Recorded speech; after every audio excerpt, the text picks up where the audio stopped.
I guess we're live. Oh, I think we are. okay, let me see. Oh, okay, cool. Okay, let me see. 1 second.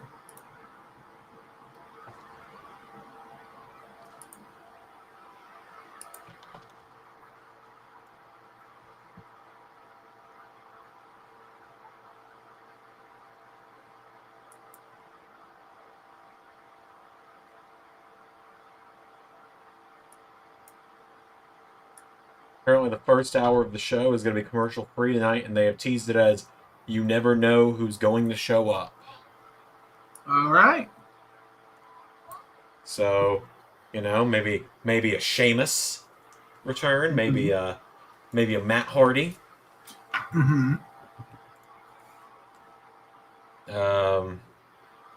Zach asks if he can tell us a story from when he's in school. Sure, I guess. Okay. Let's see. The then, now, forever. Together, I've got to run right next to the next room over. Real quick, I was hoping I had a little more time.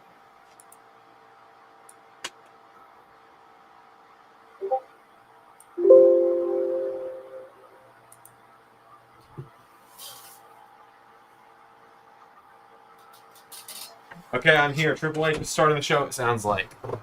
All right. All right.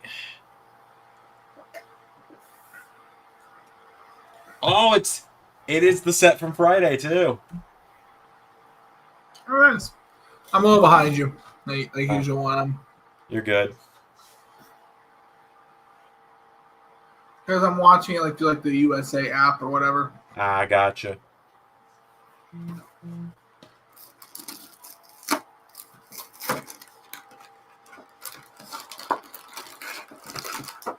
Is this just going to be the set from now on?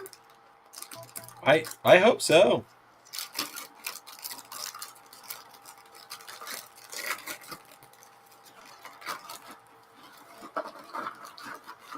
Oh man.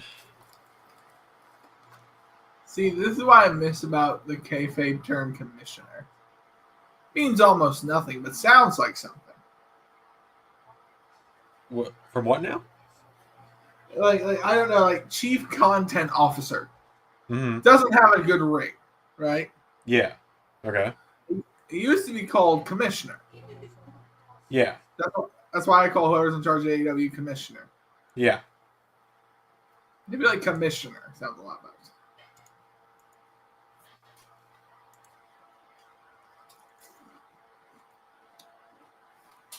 I'm excited, man. Raw after Mania. It's the first Raw after Mania without the old bastard there to ruin it.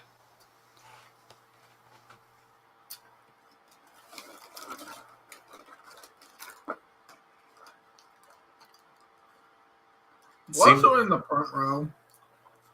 Hmm? This might just be intrusive thoughts. What if someone in the front row just stood up on their chair and just went, "Oh, Captain, my Captain!"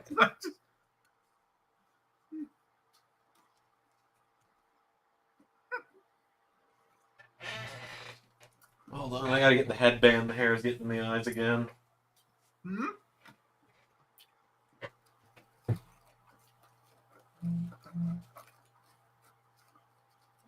Xander, I thought the headband was a Mania exclusive. No, I wore this on stream last week too. I think. Pretty sure I've been wearing this on stream lately. Well, it's either that or the hat, and wearing a hat too much can suffocate the hair follicles, and that's the opposite of what I'm trying to do.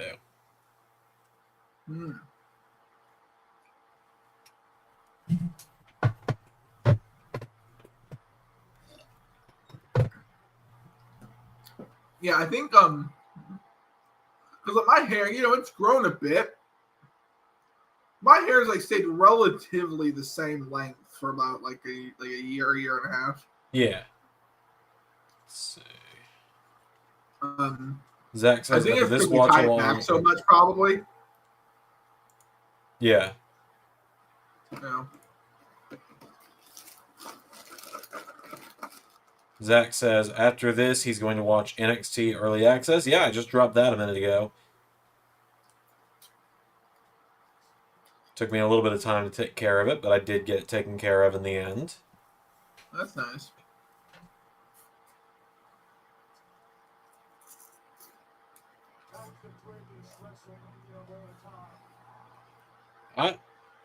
I'm not 100% that was the best WrestleMania of all time yet, but that is definitely up there at my favorites.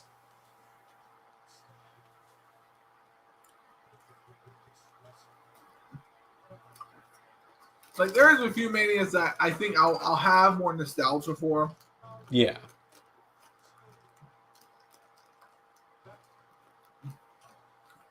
Like 24. That was important to me. That's my first Mania. 31, first Mania with you and I together.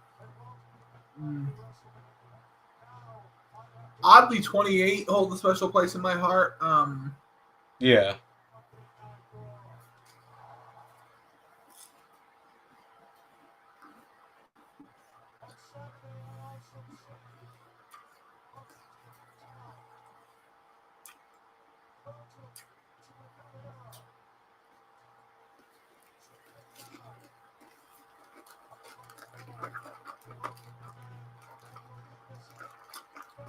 Is it Cody time?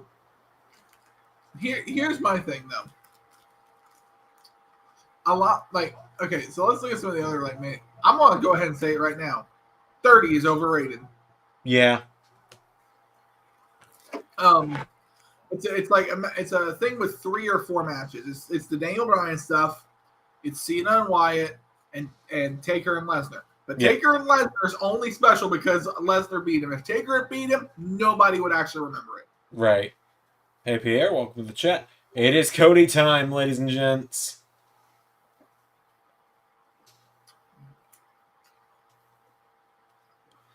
There he is.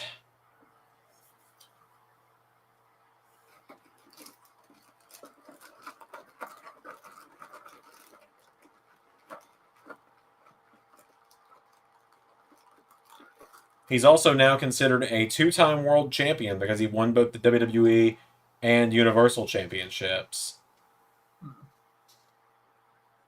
I think we're about to retire the Universal title, though. I think.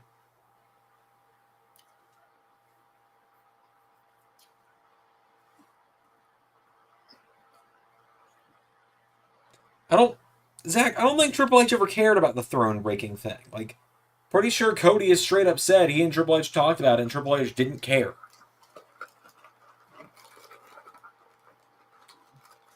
I feel like that was made. That belt was before everything happened, right? Like, yeah. Like, that was before AEW was really even a thing. Because Zach says, I think Triple H forgot about the throne breaking finally. I don't think it ever mattered.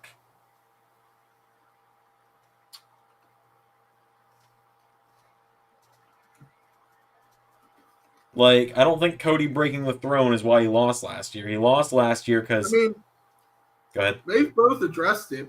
Yeah. Like, Triple H said, honestly, if I was in his position, I'd do the exact same thing. Exactly. Like, it took balls. Yeah. That's why I liked it. Like,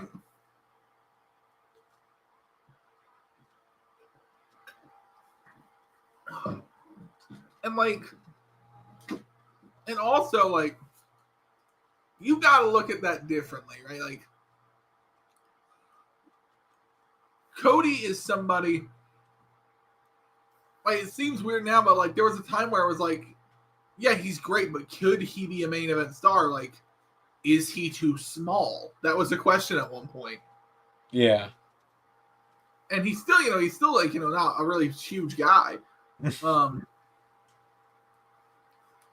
But I feel like him smashing that throne, I don't think it was more of a direct message to Triple H. I think it was more a direct message to what WWE expects, or what WWE expected at the time from their main eventers. Like Cody saying, I don't want to be in that mold at all. I just want to be on my. Yeah. Zach says, because apparently the internet people conspiracy say that that's why Cody lost his. No, Cody lost last year because going over the torn pec, coming back, winning the Rumble from number 30, and then just beating Roman is not the right way to finish the story. He needed this last year to build up and make it personal. Yeah. Like when he said last year to Roman something like it's not personal, it's just business. Yeah, you don't finish the story that way. Yeah. Yeah. Food. Thanks.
Oh, wow. Largest Raw attendance gate in history. Damn.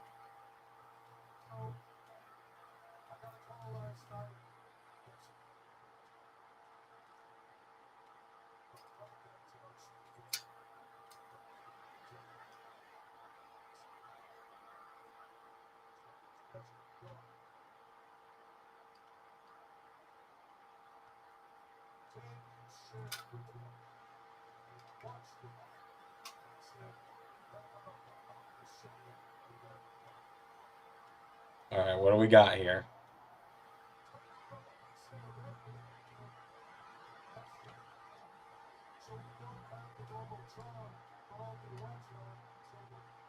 What are you doing, Hunter?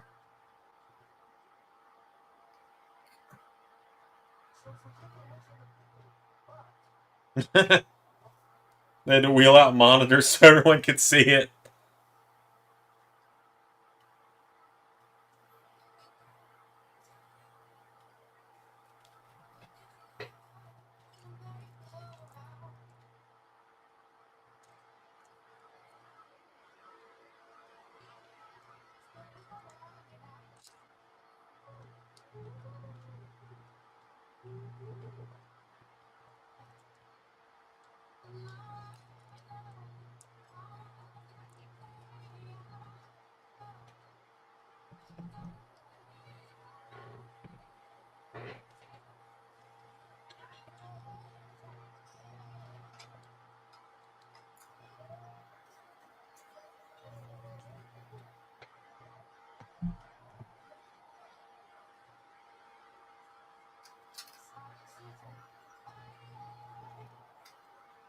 Look at that young Cody.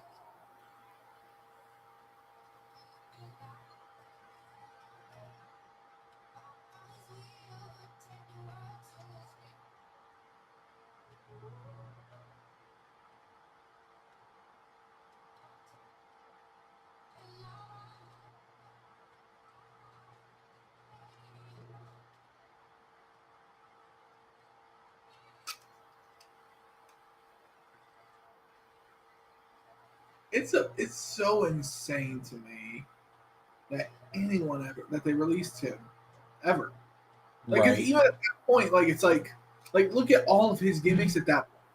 Like even if like he'd always hadn't always been at the top of the card, if he hasn't always drawn money, he'd always given any gimmick he was given everything he had. Mhm. Like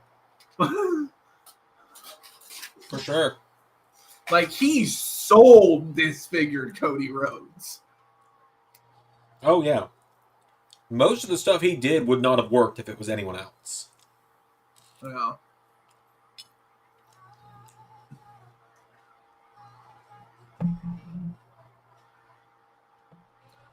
And like honestly,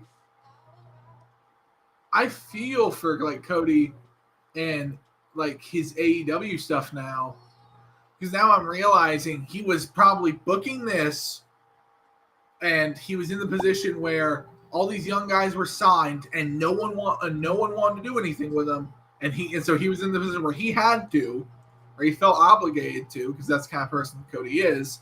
Yeah. And then, whilst doing that, he's probably playing peacemaker between the Bucks and whoever they're pissing off. Yeah. And like it's been revealed that like a big part of why Punk in AEW did work for so long was Cody was there as the mediator. Yeah.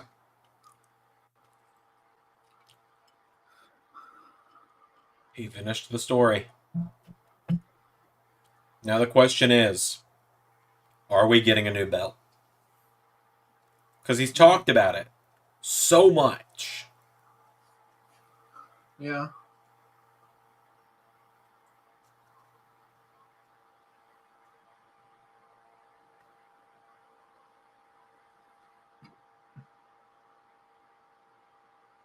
That was a very nice video.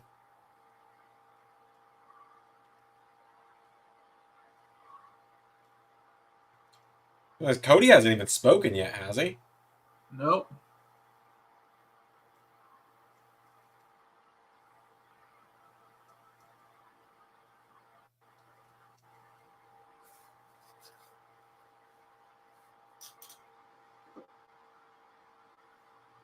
He's on top of the world. But yeah, as Zach said, the tradition continues. It's a 10th year WrestleMania. The babyface has conquered it all. Oh yeah. Brett. Well, you gotta have a feel-good story. Yeah, Brett. Then, despite what he did in the time, Benoit and Eddie, then Brian, and now Cody. Yeah.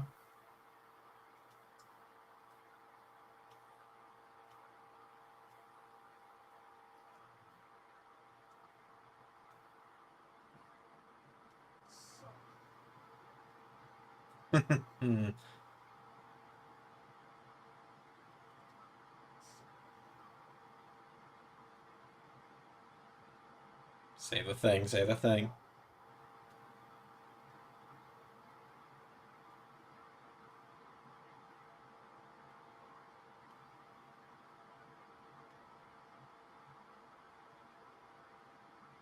Zach says Trick could be the one for 50. For 50? Yeah, that's true. No idea. I mean, 10 years ago we would not have said Cody. So when I'm 34, we'll talk about who it'll be then. Xander, could you do me a favor? Don't react too much to what Cody says. I'll tell you when he's done on my end. Because Okay. having you kind of say it before he says it. I haven't said anything yet. You indicate things in it. Like, oh, young Cody. And I was like, okay, now young Cody's coming up.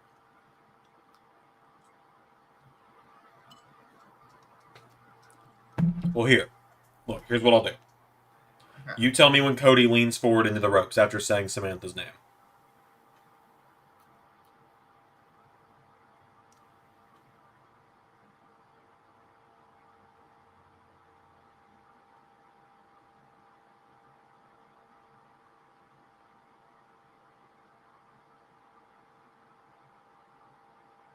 Now.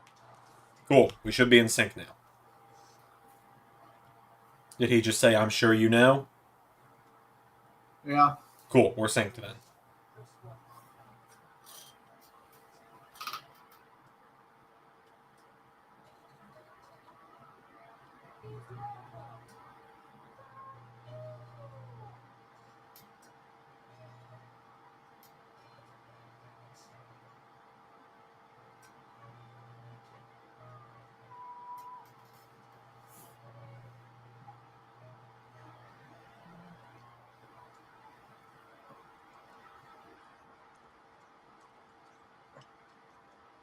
She's so good at ring announcing. Oh, yeah.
It's like what we were joking about last night. What a great reign for Roman. Never got dull once.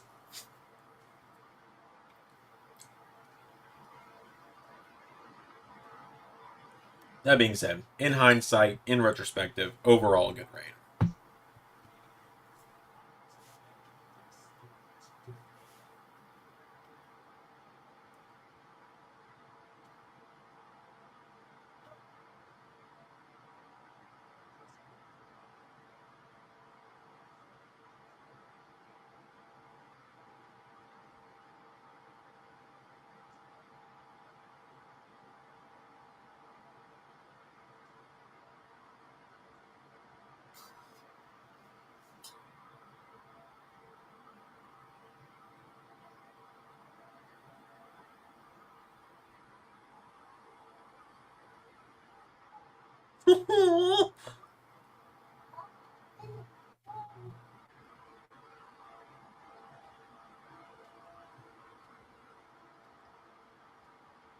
Well, that was just adorable.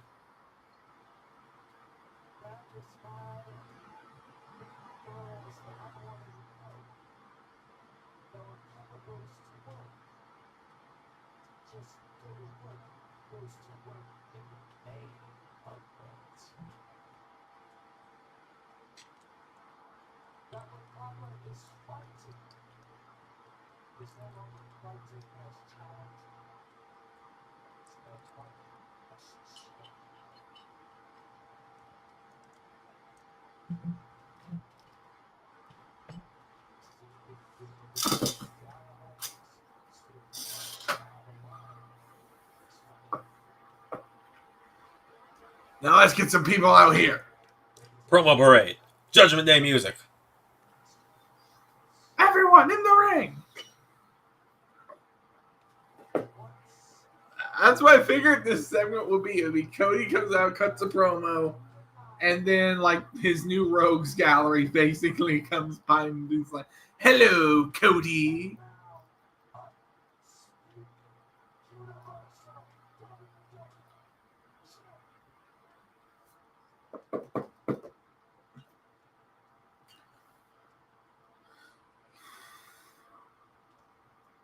Oh.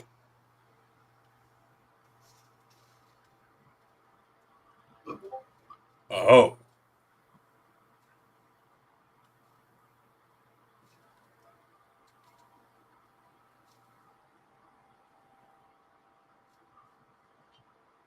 Oh, okay.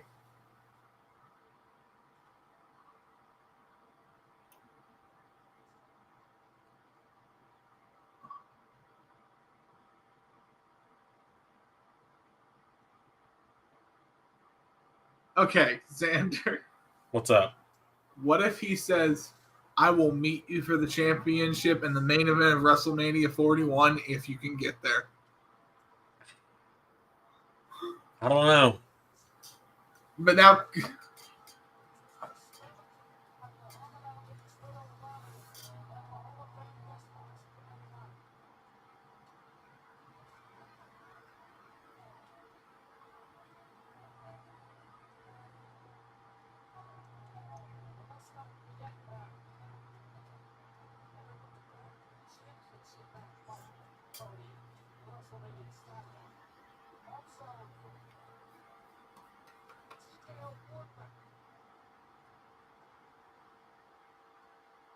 Oh, did you share it in the Discord? Yeah. All right.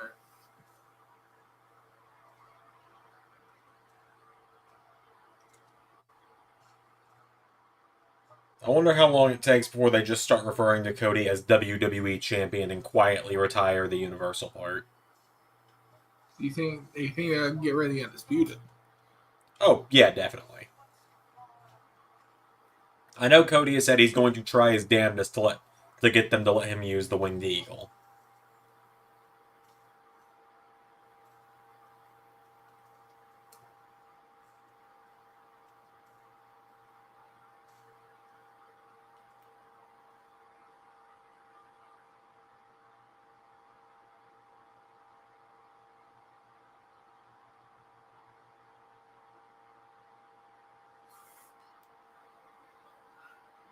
I was telling Xander though, like if you look at Rock's outfit from the other night, I'm like, that looks more badass than anything he's worn on TV. Yeah, just the white suit. Yeah, like he looks like Kingpin in the Daredevil movie. Yeah.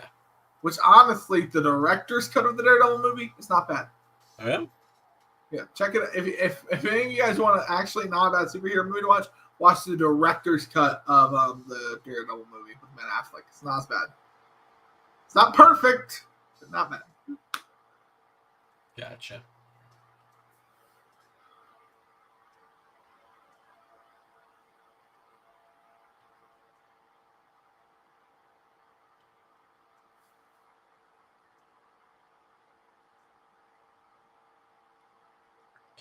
To be honest with everyone, originally this was going to be the final Raw watch-along. I might keep doing them. Mm-hmm. I won't drag you along if you don't want to, Ray, but I might keep doing them.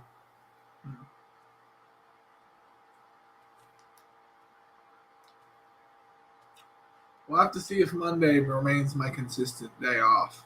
Yeah.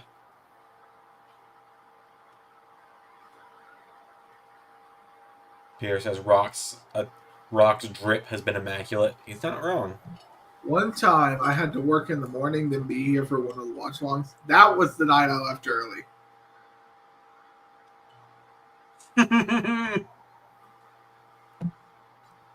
They're chanting Undertaker at the Rock. I mean, please don't bring the Undertaker back. So apparently that was supposed to be Austin. Taker was very last minute because Austin got sick. Oh, dang. Which sucks because I would have loved to have heard the glass shatter, but the gong caught so many people off guard. It was great. Yeah.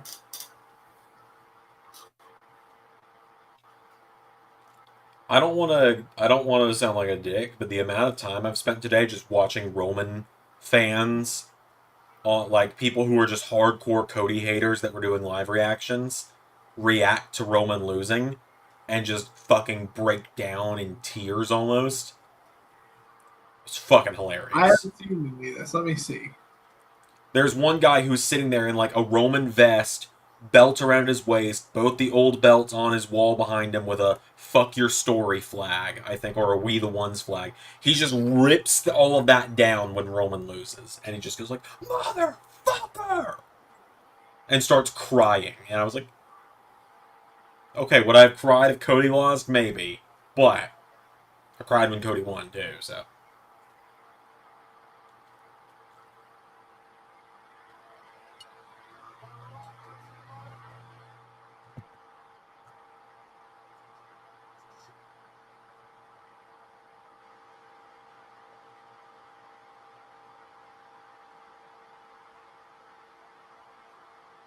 According to Zach, one of them threw a chair at their computer when Roman lost.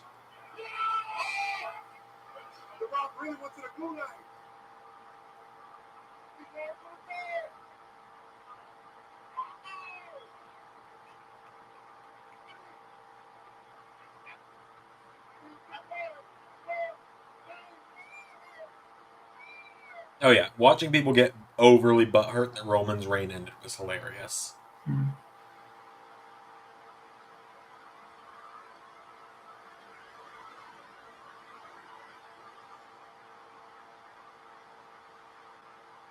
Send me some of these things because I can't find them. I'll try and find them for you.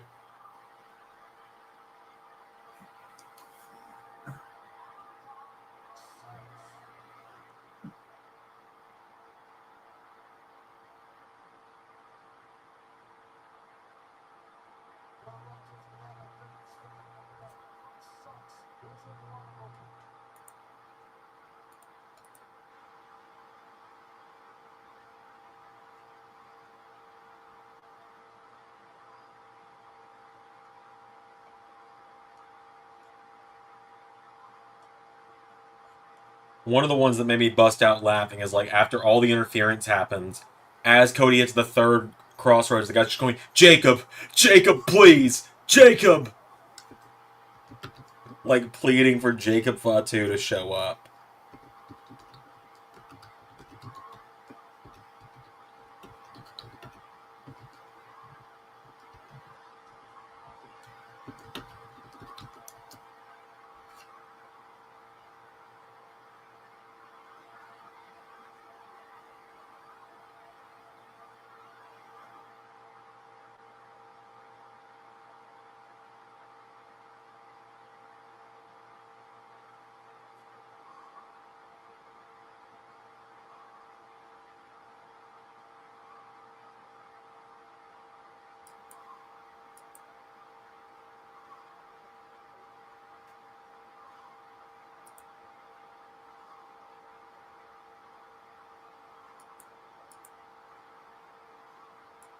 They are wutting him out of the building right now.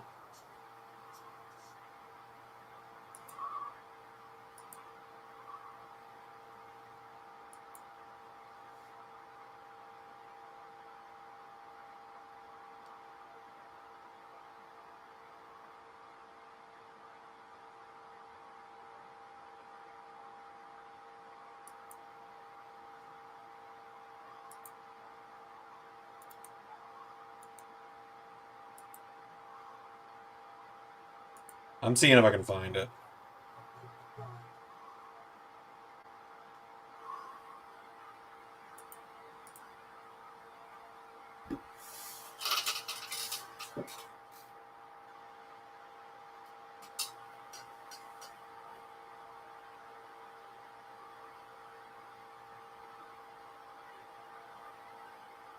There it is. I'll send it to you.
You going with this, Rock?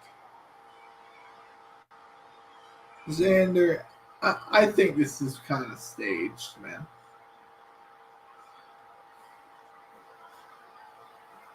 Who stands up and watches this? People with standing desks. I have one at work.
Oh God, where's this going?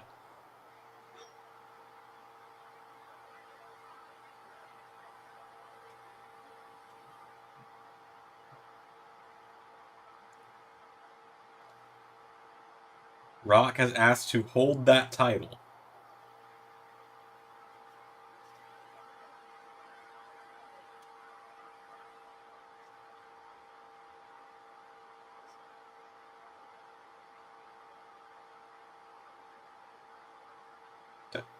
Rock, technically you have, though. I mean, but it had a gold. But this one has gold plating. I love gold. I love gold.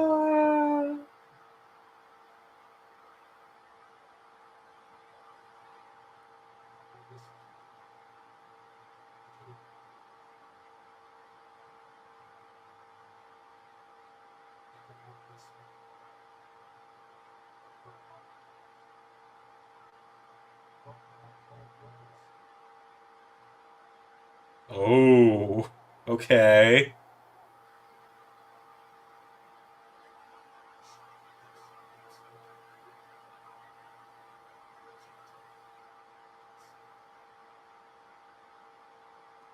What is this? Where is this going? This leads to Rock laying him out, right? Neither of them are going to go.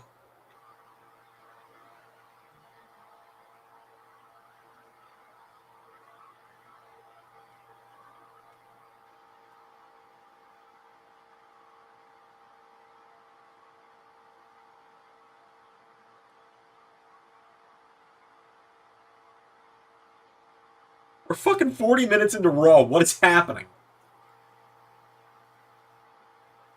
This is awkward.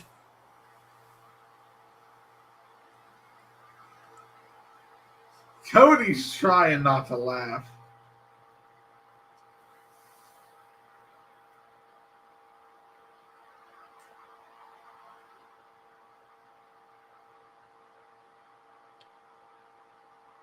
I feel like it's awkward on purpose, obviously.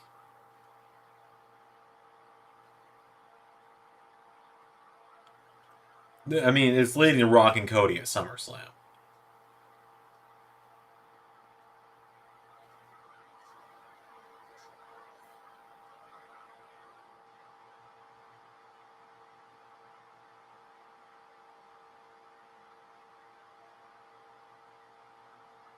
I'm calling it, Xander.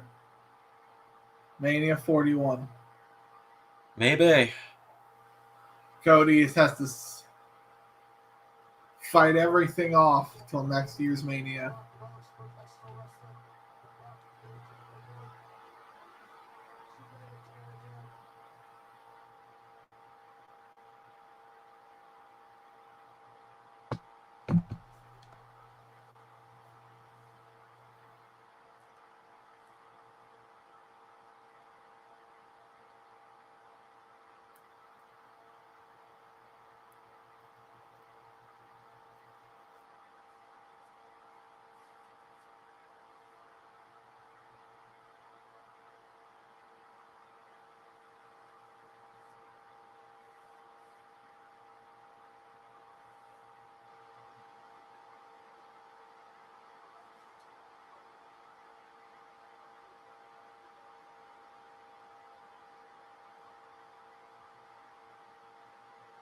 All right, there you have it.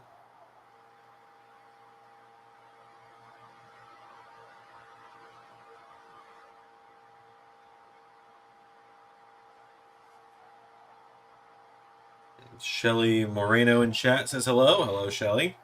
Welcome to the chat. Hey Shelly. Fuck off, Dad! This segment is starting to drag. I know, that's why I'm starting to make South Park references. Because I was like, I ran out of my drink like 5 minutes in a row. I was like, I'm going to refill my drink right after Cody's done cutting his promo in probably like 10 minutes. And here we are, 45 minutes into Raw. I thought this was supposed to be the new era, but yet we transported back 10 years. All it's missing is Triple H. He was there. But Triple H used to... You remember 2014, Xander? I was You remember the 45-minute Raw promos from Triple H? Rock, I feel like you could have summed that promo up with your story with Roman is over, but your story with The Rock has just begun 15 minutes ago. Without having to do the whole, I'll let you hold my belt if you let me hold your belt.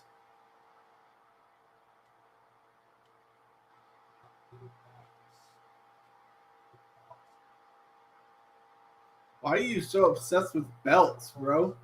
You're whipping people with belts. You made a belt. You wanted to hold my belt. We're What's still your going. belt? We're still going. That's why I'm making jokes, Sander.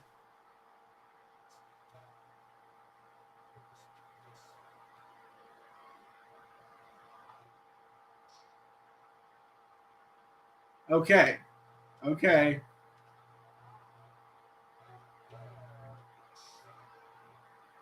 Okay. And end the segment.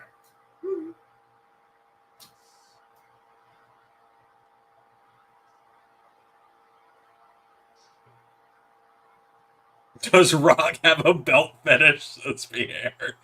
I mean, he's Yeah, kind of that's what I was seeming saying. to. That's the joke I made, Xander.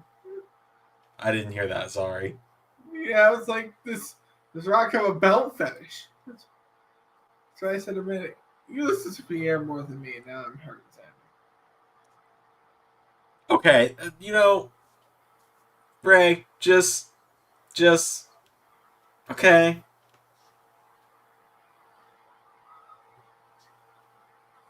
I'd be careful to the person who just really improved your storyline right before we got on here. It's true. Oh yeah, Ray and I've workshopped, and we have like a running story that's going to last through WrestleMania Season 7 right now that we've come up with.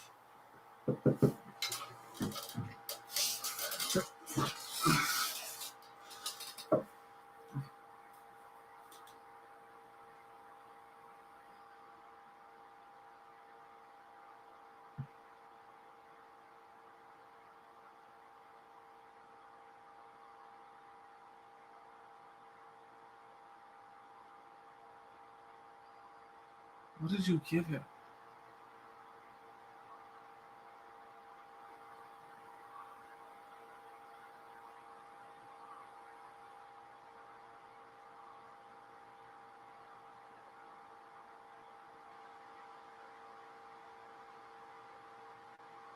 What?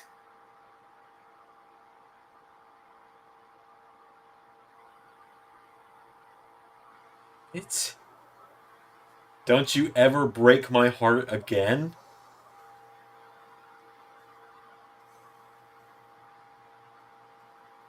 What? What? I guess Rock is probably who they meant by you never know who's going to show up.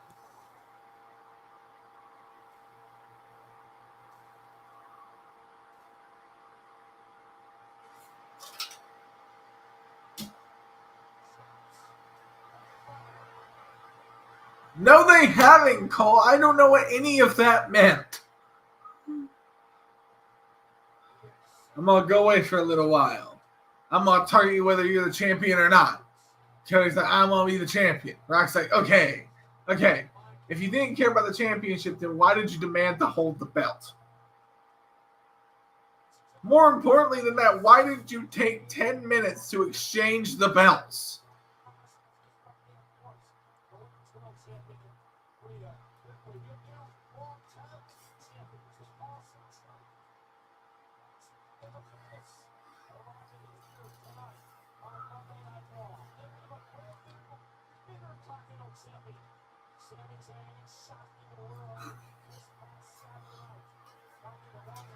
Yay, Sammy. Yay, Sammy.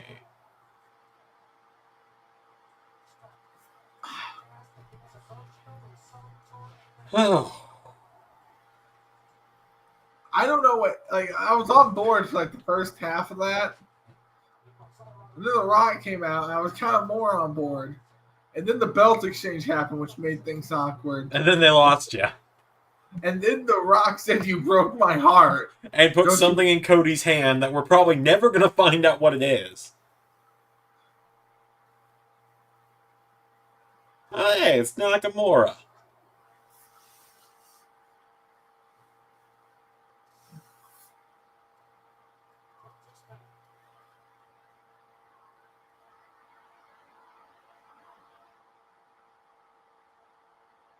Zach says, last week NXT started the mystery man in the mask angle. That's exciting. Talking about Oblivion, the mysterious masked man who attacked Axiom. Oblivion makes his official in-ring debut tomorrow on I Was Living NXT. Peter says, felt kind of romantic, not gonna lie.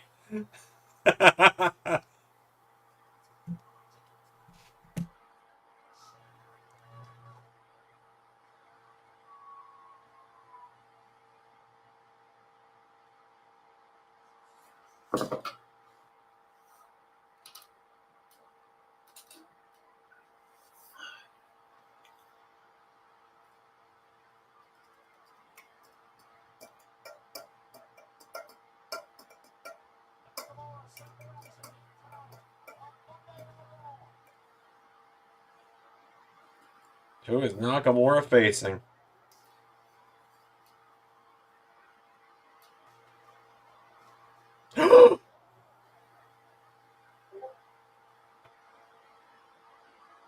Holy shit!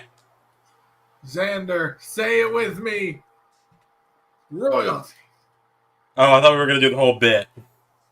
What? What bit? All right, I'll give a countdown. You ready? Uh-huh.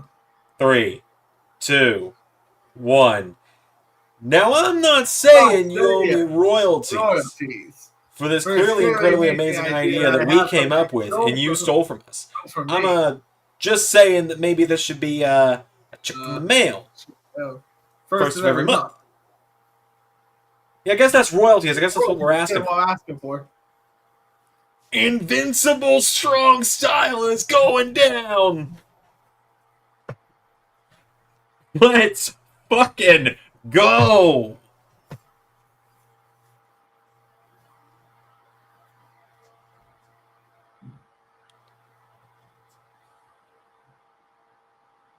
Philadelphia's like, yes. Now. Oh, yeah. Cole just announced the date of the draft. I didn't hear him, but he announced it. Oh, cool. And Dragunov is going to be in the draft pool. Okay, so he's losing the title soon. I'd imagine. Okay, the draft is on April 26th and April 29th on Raw and SmackDown. Okay, so It's coming up. hmm. It's 2 weeks from Friday. Like who? Like I'm not saying he's gonna lose it before then, obviously, but obviously, Yeah. like his next feud is going to be him losing the title. Probably. So like, who do you think's there? Is like okay, so do you think it's tricks? Do you think it's time to trick? Maybe.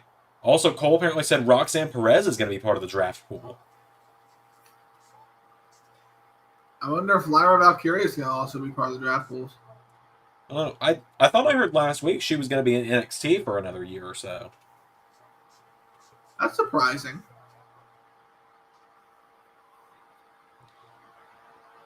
Crazy. I will say, kind of crazy they're bringing Dragunov up 2 nights after Gunther loses the IC title. I know a lot of people, myself included, thought that might be who beats Gunther. Yeah, but at the end of the day, like the people who know and care about that feud are probably like pretty minuscule compared to the actual casual audience who likes wrestling. Yeah, but they would definitely get people into that match by the end of it.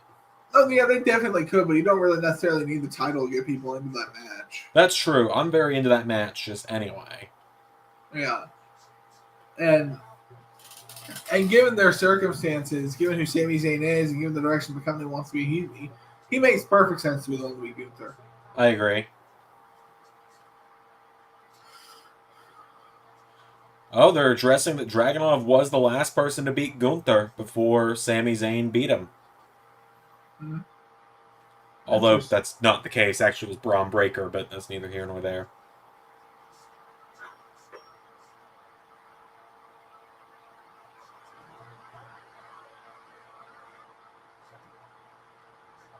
What a fucking match to kick off Raw with. 50 minutes into Raw. Yeah. The hell, give these two the rest of the commercial free hour. Probably not even gonna go that long because I think at the top of the hour they're probably going to have something else. They're gonna what? I think at the top of the 9 o'clock hour they want the Judgment Day to be coming out. Probably.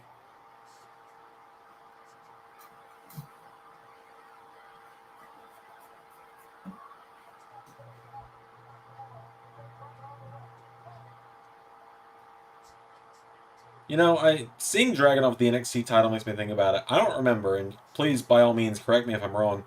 I feel like he's like your one big guy from NXT that never got his chance to be NXT champion in LS11 Universe. I mean, yeah, the kind of plan was to do that eventually. Yeah. Um. Oh, Zach says he got into culinary school today. Congratulations.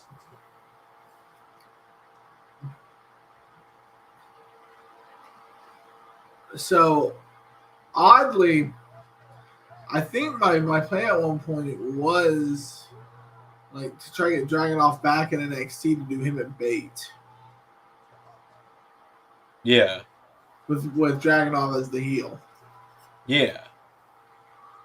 Because I think Dragunov makes a great dark reflection of Tyler Bate. Yeah, I can see that. Oh, here we go.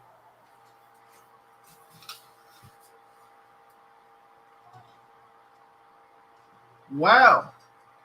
5 minutes. Wow. I mean, you can do a good match in 5 minutes, and those two proved that. Oh yeah, they did, but like still, that's quick fashion to beat Shinsuke. Yeah. Although I will say, I fully expect that later tonight on Fightful or tomorrow morning, Fightful will announce, yeah, that match was supposed to have more time, but Rock went over. Oh, definitely. He kind of does that a lot, does Dwayne? I mean, Rock went over at Mania. Like, because like on night 2, you and I were anticipating, well, they went to 11 last night, so they're probably going to 11 tonight.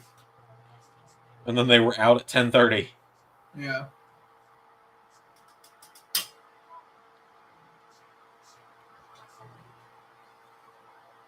What'd I say? Yeah, you're probably right.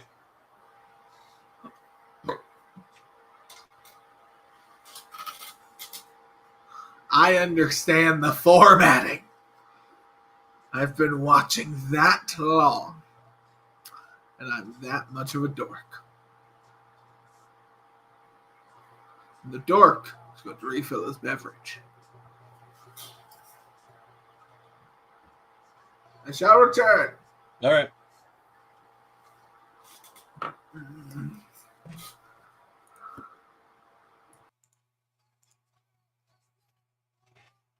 So how's everybody doing?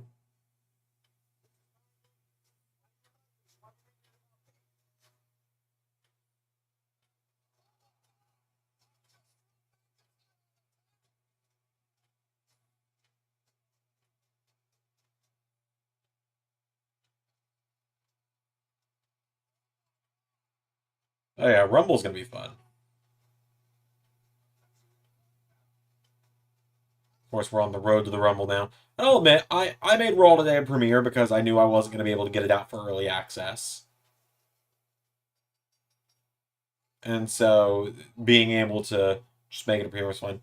Also, I'm good after the Tiffany Stratton thing. I'm good. Used some ice. We're good. Have made note to self not to piss her off ever again.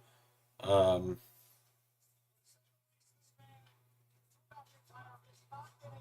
good. Oh my god, do they have a truck with Cesaro on it? Oh, they need that truck desperately needs a repaint.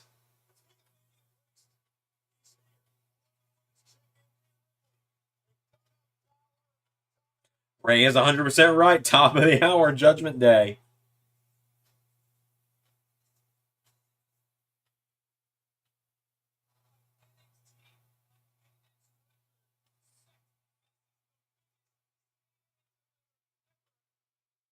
So I will give you all one little tease about NXT. There has been a massive, massive creative change made for NXT in the near future with LS11 Universe. A massive decision was changed for an upcoming match. And it has officially... it officially changes the entire direction of NXT for like the next couple of years in LS11 Universe. This one change of decision. And I have not even let the inner circle, the disciplinary committee creative team know about it yet. I'm waiting to get their genuine reactions when it actually happens. And when it happens, I will announce to them and probably on the next live stream, that was it. That's the big change for NXT for the next, year and a half, maybe even longer. Yeah, I told you, Ray and I talked about something that's going to take until season 7 to wrap up. That's what I'm talking about. It has to do with NXT.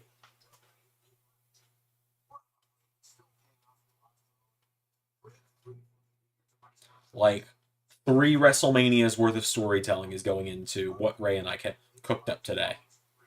WrestleMania season 5, 6, and 7 all have to do with the big creative change I made.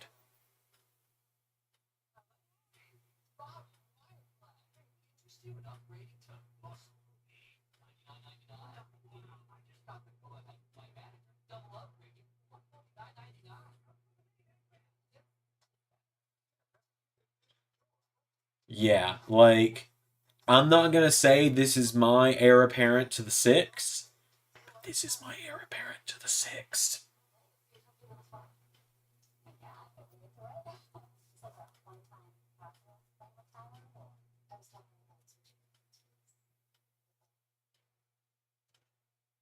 Well, damn, okay then. Yeah, like, the 6 is Ray's, like, masterpiece. This is mine. And I'm so excited because, like, I won't tell you guys when. I will just essentially tell you, alright, we've entered the story when it happens. No, not as evil as the 6, because I don't know if I could ever write a villain as evil as Cody. But there's going to be some drama. Oh, I'm turning on the main lights, by the way. So Xavier Hawkins asks, who do I think could be Cody's first challenger for the title?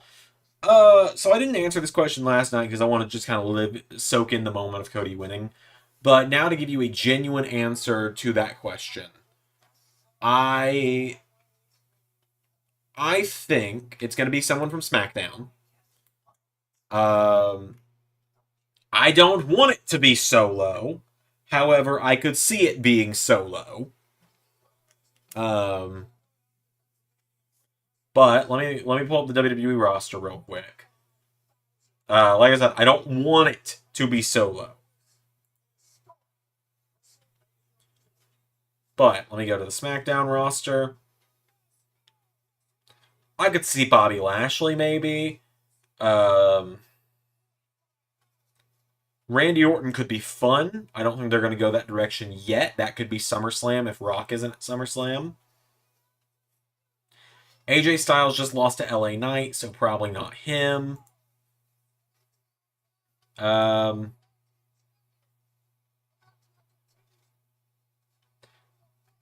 then like, maybe, let's see. I think you got to save Gunther. You save Gunther for a big show like Bash at Berlin if you're going to have him beat Cody. I think Gunther's going after the World Heavyweight title, though. But yeah, that's my bet is either Solo or Lashley. Because essentially they gotta, they gotta save some of the big stuff. Like I think you save Randy for SummerSlam. Okay, but I'm going full lights in 3, 2, 1. I'm going full lights because I bought something today I need to show off. I don't really collect wrestling figures that much anymore. But I bought one today. Because I had to. I think for the purpose of the LS11 lore, it was important that I bought this one. I mean, because like this is one of the most important legends in the LS11 lore. Former TNA Tag Team Champion, Scott Steiner.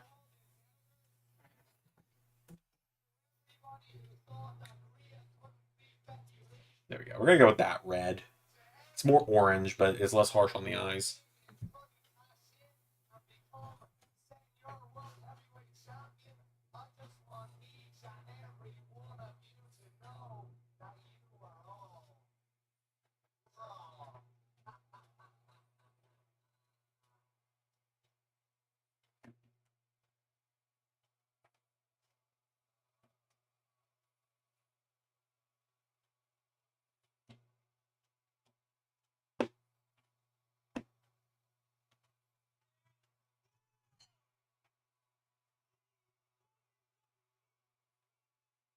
Zach says KO. You'd have to turn KO heel for that, but I'd be in for it. I'd be in for heel KO. Yep, the big bad booty daddy. I love Scott Steiner. He's one of my favorites of all time. Not because he's good, not because he's like super good in the ring, but just because he's unhinged and I love him. Met him once. Great guy. Super nice. Finn versus Cody. See, as fun as that match would be, Finn eats so many losses. I feel like if he's going to do a world title feud, it's going to be with Priest. Good evening, mother.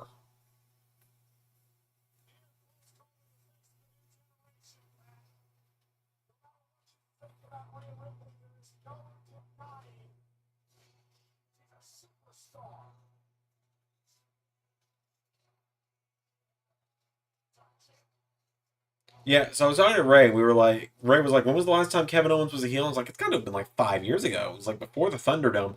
Completely forgetting that he was a heel with Seth Rollins at the end of 2021. The Seth Rollins Kevin Owens duo that like came together towards the end of 2021, beginning of 2022. Completely forgot about that when he was doing like the I Hate Texas stuff.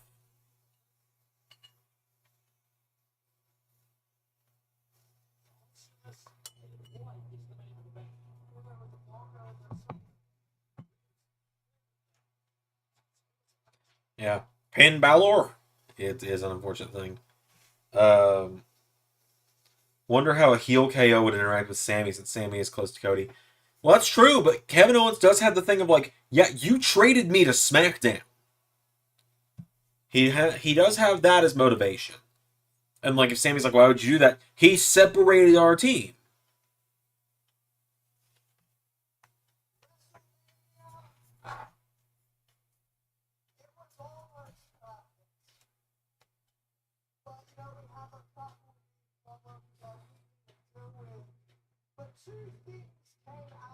Yeah, I want Finn to get his moment one day too.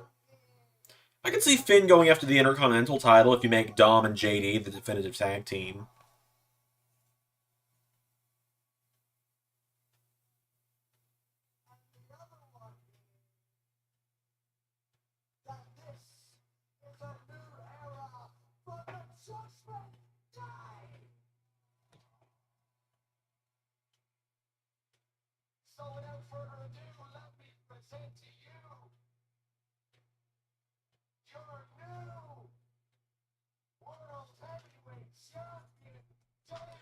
Once Ray gets back, it's my turn. I gotta leave the room for a minute.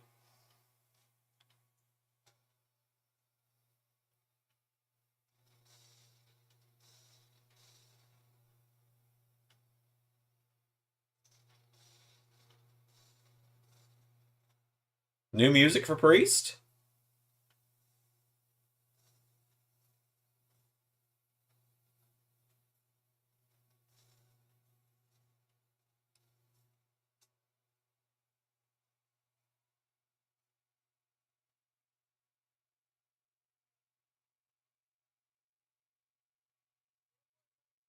It sounds like almost a remix version of Other Side. It sounds good. I like this new theme.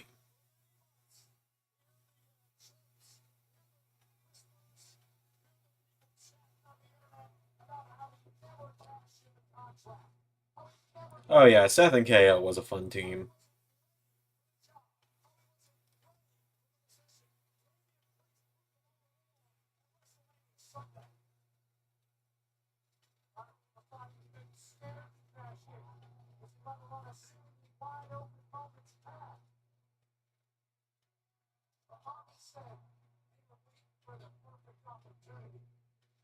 When the day comes that Judgment Day inevitably goes their separate ways, I would like one of them to keep the Other Side as a theme.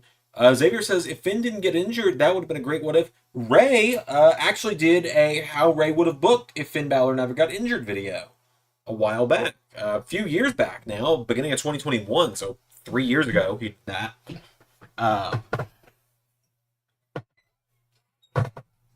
And he booked all these different feuds for Finn in there. I feel like he would probably do it differently nowadays. Hi. Hey.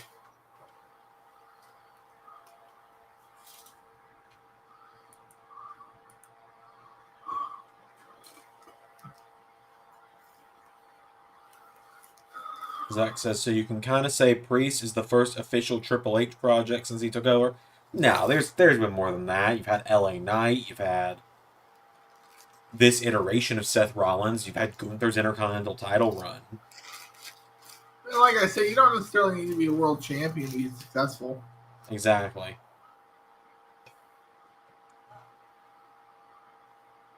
LA Knight's already a complete success story, even if he never wins the world title. Yeah. I hope he does win the world title, but you know. Oh yeah, for sure.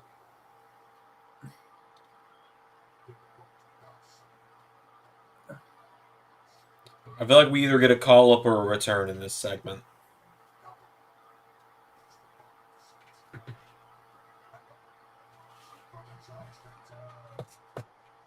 I don't know who, but we get a call up or return it.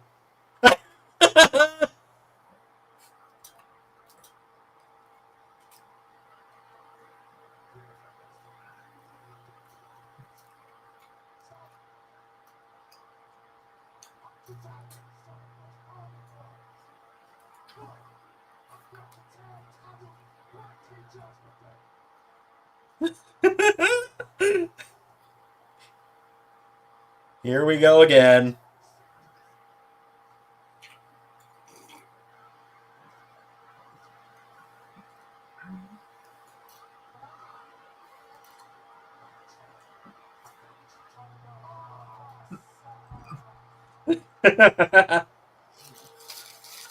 Well, I was hopeful for, like, a debut or a return, but this is, you know what, I'm okay with this. Miz looks too happy. Yeah, Miz should be coming out here like, Truth! You fucking idiot! Unless this is the plan. Could be. Oh, dang.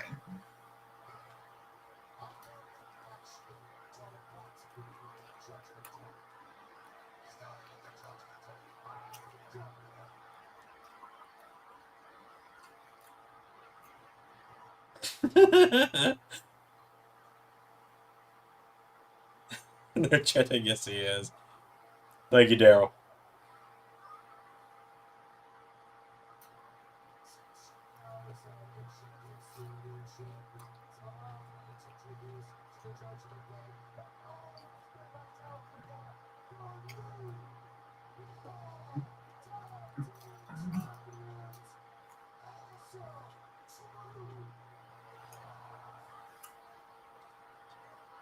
I unfortunately wouldn't be shocked if, like, JD and Dom win the titles off Awesome Truth pretty quickly.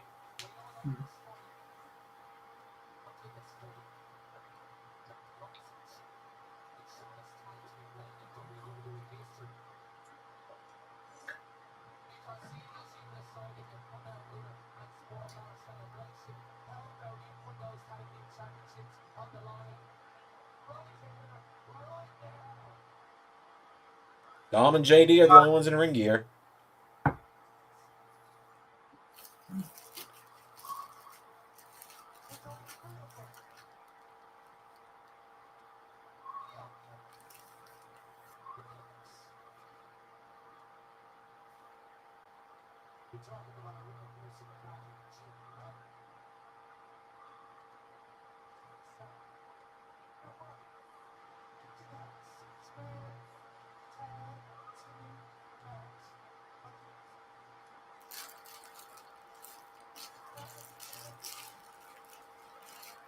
What?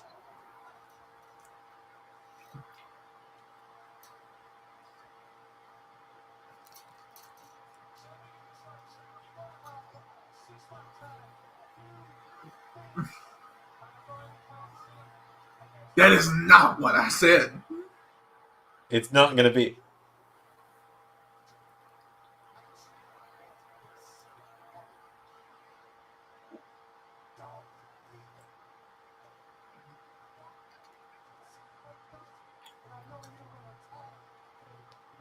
Is it gonna be Snoop Dogg just again?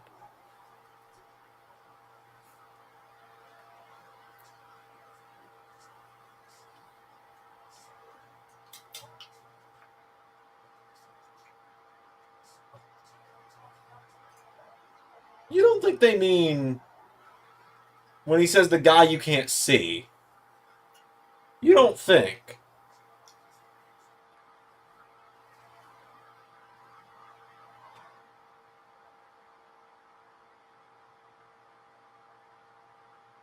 I guess we'll find out. I got pee real quick, though.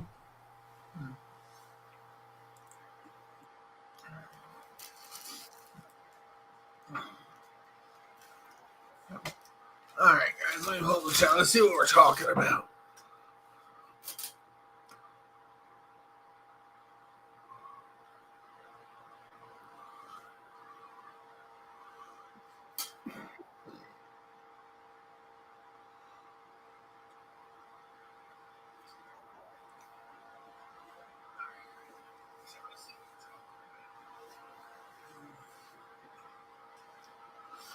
We're about to see.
Cena versus Priest world title to give Priest that big win as champ. Uh, nah, Zach, I don't think so. I think I don't want to see Cena for a while. And I also, next time I want to see Cena, next time I want to see Cena, I want to see Cena winning.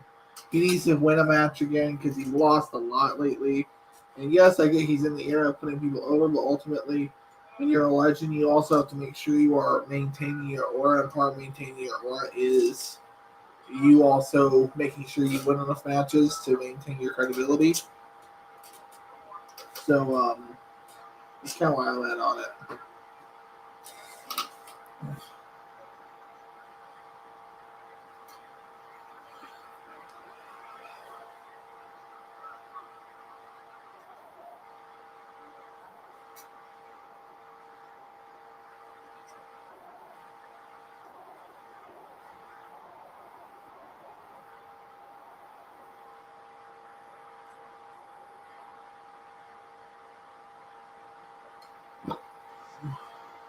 I'm back. Hi. We haven't found out who their tag partner is yet, right? Not yet. I don't So, think it's. what Was that? So Zach brought forward the idea of like Priest versus Cena with the title on the line to like give Priest a big win, and I was like, no, because Cena needs to win his next feud. I agree. You know, Could you see KO turning heel by Abram powerbombing Cody one day? I mean, possibly. Of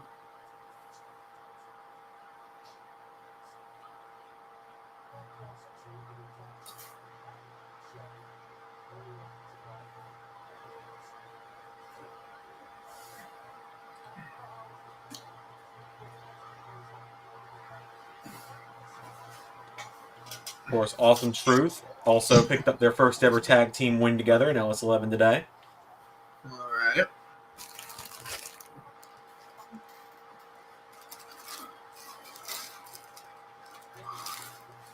Which I just realized I need to go set the website updates as live today. Mhm. It'll be so much easier to do win-losses again starting this week because I'm not having to like go, oh, it was an AEW guy and he was fighting a WWE guy, and it was a WWE guy and he was fighting an AEW guy. When I'm going show by show.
Didn't expect a springboard crossbody from Miz tonight.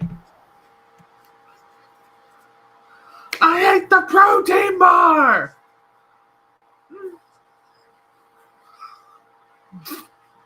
Cliff. Had a Cliff Bar before, they're not bad. No, I'm just remembering that Family Guy joke where he's like, I have a good feeling about this. I had a protein bar. White guys, go. Everyone else.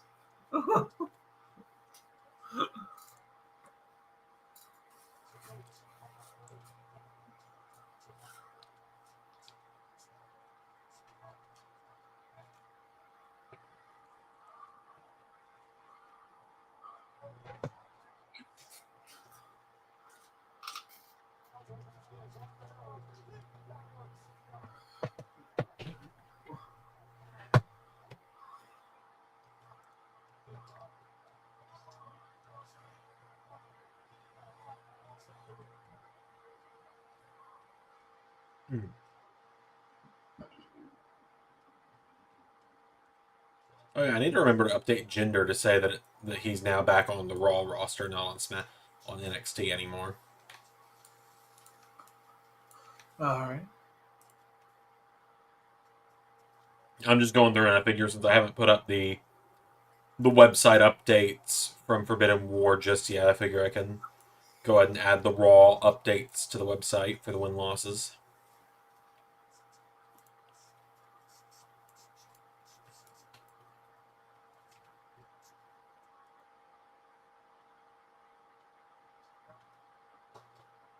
Okay. What's If up? Kevin Owens turns heel and Sami Zayn, I'm gonna cry. Not again. Xander, Yes. they would. Philadelphia, break all of our hearts. I don't know if my heart can take it. Oh, and I suppose for those wondering, based on the finish to Raw today in LS11 Universe, yes, that is officially me in the moment making it official that Johnny Gargano's new finisher, or one of his new finishers, is Sweet Chin Music. Because otherwise, the only finishers he's got are the Gargano Escape. He needs something he can pin someone off of. QA can't do. QA can't do the final beat. Right. I don't know why the final beat DDT isn't a finisher, but Yeah. Honestly, like, you would need someone so athletic to do it. okay. But like when he's done the final beat on the apron, Mm-hmm. if that person could land their back on the apron too, so he could slide back into the ring and just pin them. Yeah. Yeah.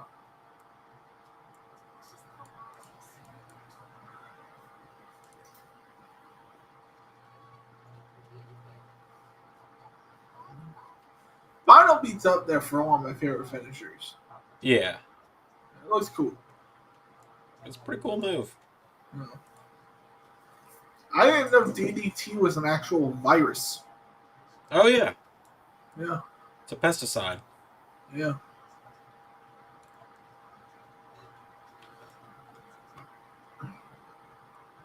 I remember back when we were in high school, a teacher who I knew like watched wrestling in like the 80s asked if any of us knew what DDT was. I said, yeah, that's when you take the dude's head, you put it between your arm, you slap him on the back, and you fall back. He went, I'm talking about the pesticide, Xander, not the wrestling move. It's like, you didn't specify. To be fair, there's enough kids who grew up watching wrestling. Like, yeah, the DDT. Oh yeah, a couple people in the room laughed because they were like, I've never heard Xander be funny and like low-key disrespect a teacher before. Which, in all fairness, I did not like this teacher. Any kid who grew up watching wrestling DDT'd somebody. Oh yeah, you I gave mean, Alan. I DDT'd the fuck out of people. I was gonna say you borderline concussed Alan once. I mean, I gave you a pretty good one too one time. You did. I remember. But unfortunately, this is the unfortunate part for you, and I do feel bad for this. So Alan, he nearly got a concussion, but Alan landed like right around here. Xander landed like right there. Yeah, and earlier that same day, Alan pedigreed me because we did a spot where we did one another's moves to one another. How did you not break something? Right? Because he didn't let go. I feel like if we had just kept going in that direction, like we would have got to the final fight. Let's order a kendo stick. Why not? Probably. I mean, I legitimately.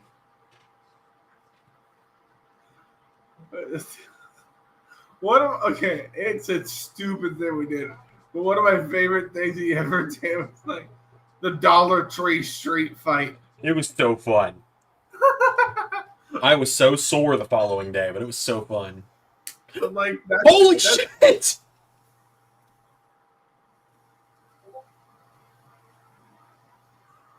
It actually is.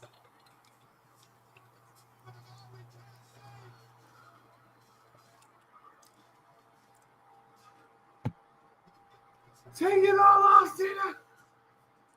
He's probably just got to come in to do the 5 moves because he probably can't take any bumps. Yeah.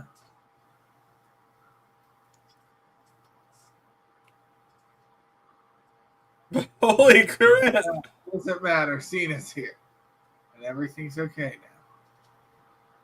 You know, I've said some shitty things about JD McDonough in the past, but Yeah. the dude can sell.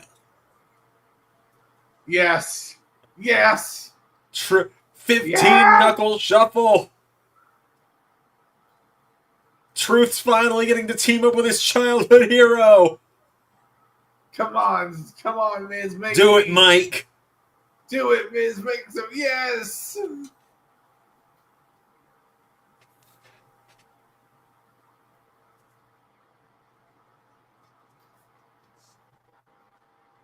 Triple AA.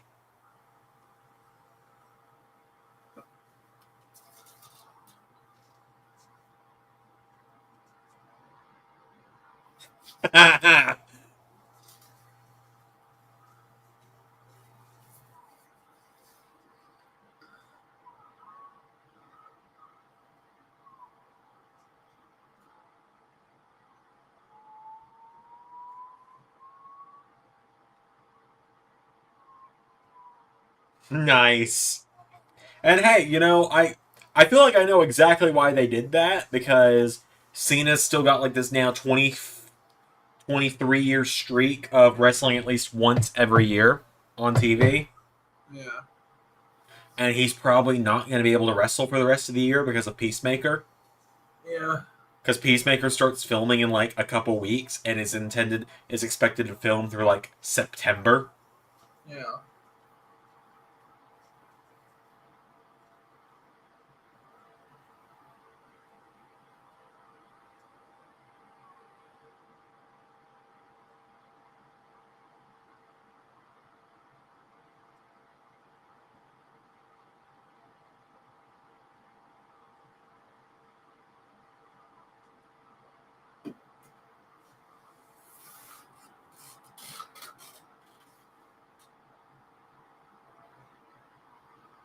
Doesn't make sense because Truth is 4 years older. Yeah, I mean, absolutely. I mean, you know, he grew up watching John Cena.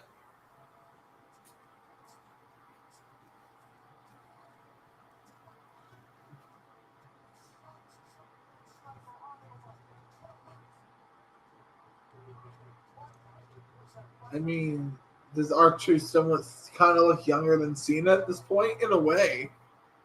R-Truth is timeless. Truth looks the same as he did in the 90s when he was Sure. K-Quick.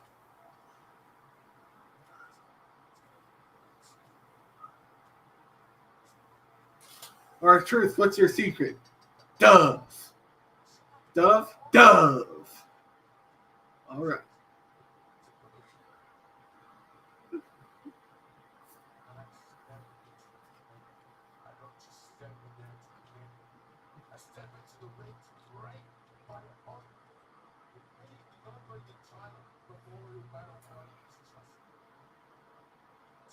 Because I won this meaningless battle royal. Oh, screen glitch. Apparently the barricades did like the Bray Uncle Howdy flicker during the main event of night 1 at one point. I mean, could we get Uncle Howdy tonight? No.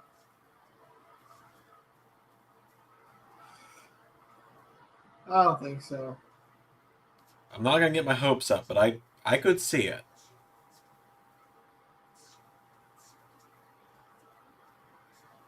Like that is a Raw after Mania ending, if I've ever heard of one.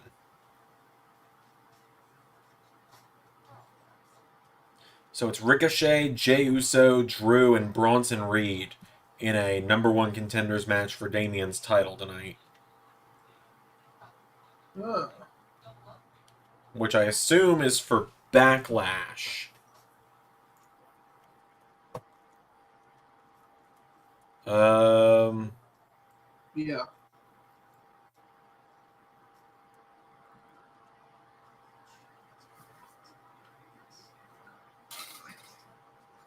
Personally, May 4th, so about a month. I think Backlash. I think you do Jay versus Jimmy in some sort of stipulation. Yeah. Or Jay versus Jacob if they decide to just have Jacob go straight to main roster. Yeah. Which I could also see the argument that Jimmy should have won on Saturday. Yeah. But I like that we got a very feel-good WrestleMania this year. Yeah. Like, the only heel victories were, like, Roman Rock night 1 and Rhea over Becky. And Logan Paul. But Rhea's barely a heel at this point. Yeah. Oh, and I guess Drew and Damian winning the title from Seth.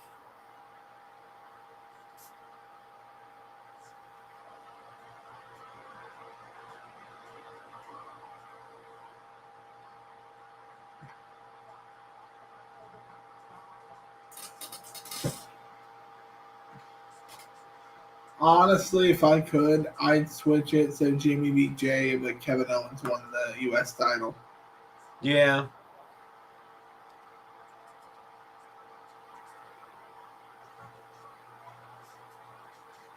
Getting an ad for Firehouse Subs. My wife and I got Firehouse Subs for lunch today. And I ordered her a large. That way she could take the other half with her to work tomorrow. We left the room for 5 minutes. She no longer has that other half of the sub. One of the cats pushed the container it was in off the counter, and we came back inside to all 3 of them eating it on the floor. Oh no! Oh, Which right, you one were was at... Eve? Huh? Was it Eve? It was all 3 of them. Oh. Oh, you didn't see this, but you were gone. I bought this today.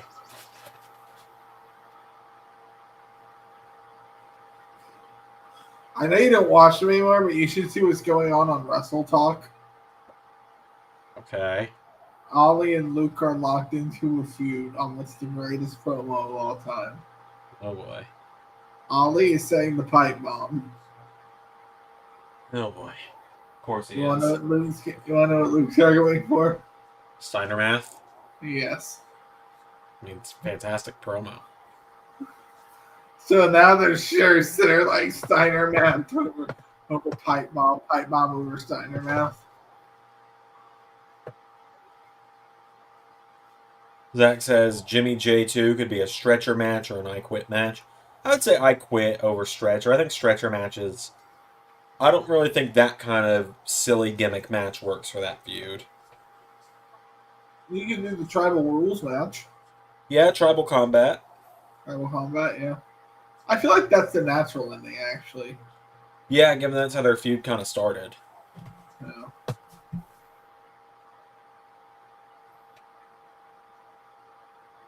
We're putting all the numbers together! Why not?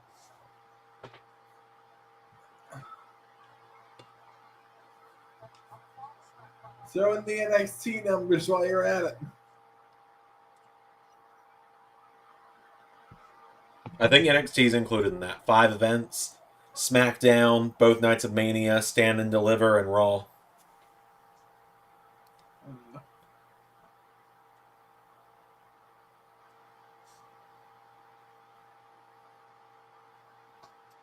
Oh, shit!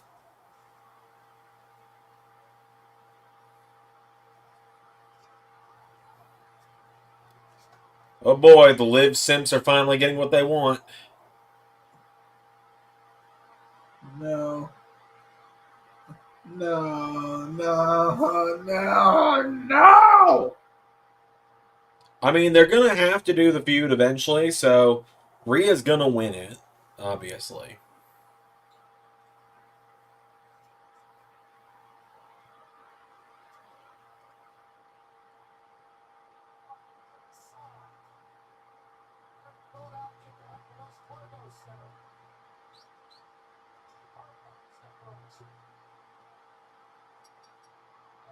Oh, what a transition.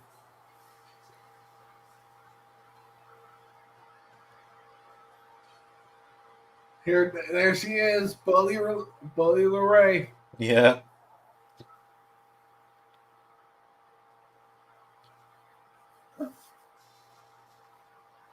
Oh!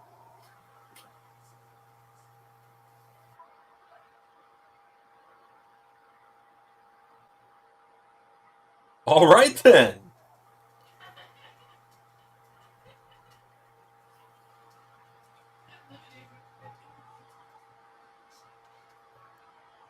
You know what? This makes a lot of sense, though. It does. Zach Those says watch nobody the wants year that NXT live. watching on this new station. What? Biggest, most watched show of the regular, TV season. Yeah, you're right. Zach says Yeah. nobody wants that. Liv should go back to NXT. No, it does make sense to do the Liv and Rhea feud. Rhea injured It her. makes sense. I just don't like. No, it's not about Liv. It's about the Sims. Yeah, pretty much. It is strictly about the Sims. It's that you know what's gonna happen. They're all gonna be like, "Oh, Liv, she's gonna end the reign. Watch her," and all that. And then Rhea's gonna win. They go, "She'll get her next time." No, she won't. And they're gonna be like, "Liv's the last person to pin Rhea." Okay, and Rhea's beaten her 5 times since. I think there's ultimately 3 people who could. One Yeah. of them, I think, is Roxanne Perez. Yeah. Other one being possibly Jade Cargill. Jade's my pick. And I know you're gonna hate me, but it's them, and I don't doubt Triple H's capacity for Bianca Belair. So,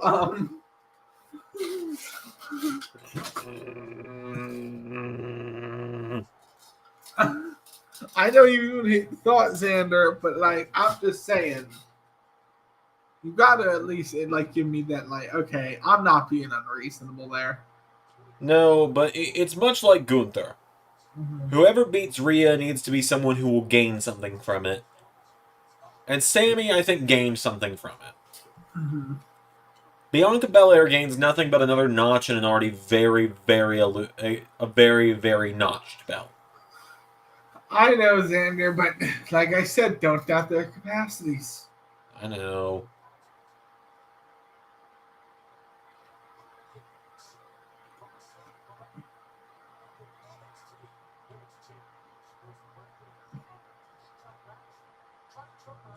It also makes sense to do this match storyline-wise because Roxanne lost the title to Indy in that ladder match, and I don't think ever got an actual rematch for it. And then when Indy got injured and vacated the title, she never got a rematch. No, she did get a rematch. She fought Becky for it a few months back. Oh, yeah. Forgot about that. Either way, it's a good way to showcase both of these two.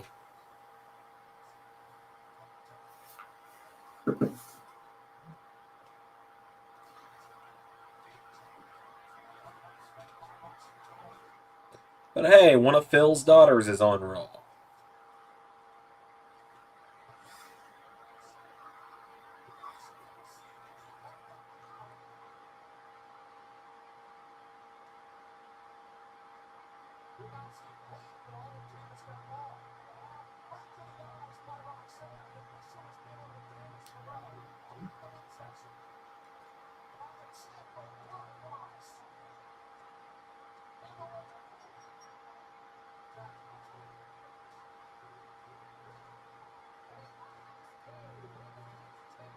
What are they building to with this? I'm talking about Candace. Yeah.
Wonder if we're getting the Gable heel turn tonight. Hmm.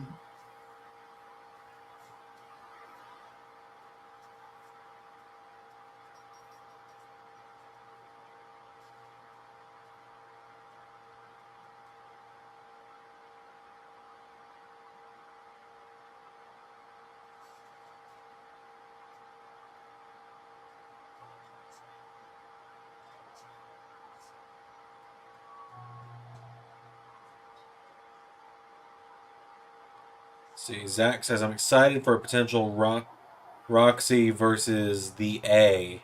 I assume that's an accidental typo of Rhea match in Universe because you've been teasing it for a while since Bad Blood last year, Survivor Series, and inside the first War Games. Yeah, Rhea and Roxanne have only ever had a single one-on-one match, and it had a I will wonk watch that finish. to see me. That is all I will say to that. Huh? Zach was talking about how he was excited. A weird flash of deja vu with this conversation for some reason. Zach was talking about how he's excited about the potential Rhea and Roxanne match that's been seemingly teased for a couple of years now in LS11. And I was saying, yeah, they've only ever had one singles encounter, and it had a distraction finish. So, and Rhea now has a guaranteed title shot with that gauntlet win.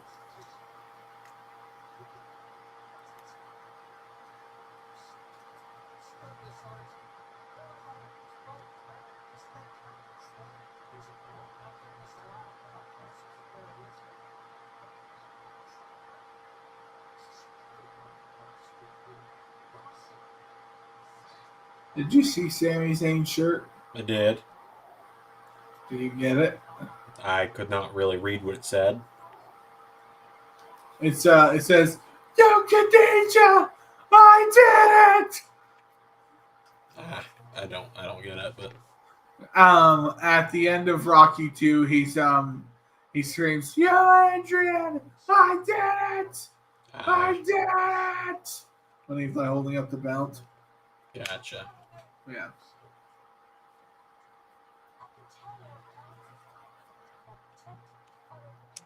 I was teasing while you were away that what I am essentially considering my magnum opus, which is what I consider your story with the six. My magnum opus, my story that's going to go for the next couple years, begins very soon.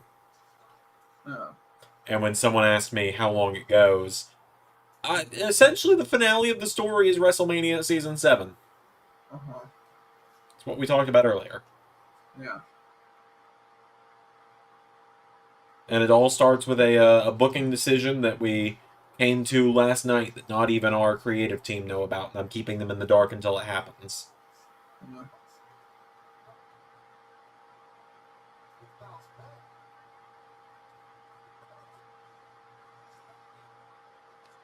But now I feel a pressure.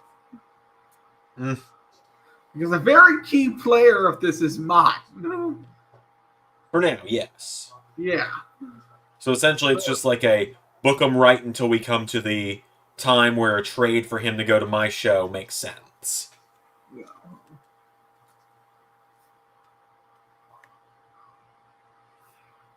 But I trust you. Yeah.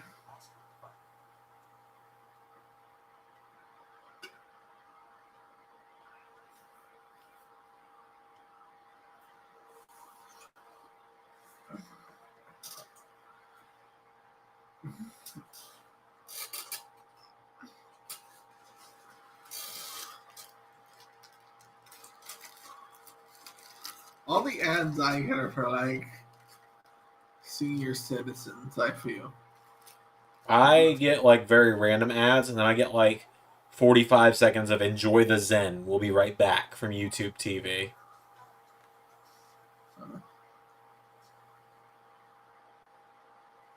And then I get ads for the Chucky series on USA.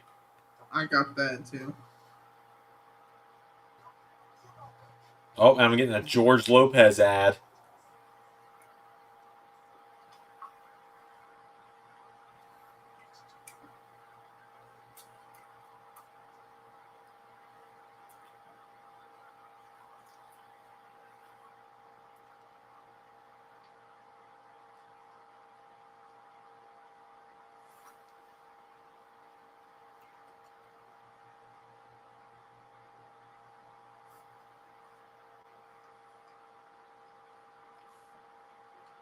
I might watch NXT tomorrow. Not on stream, but I might watch it.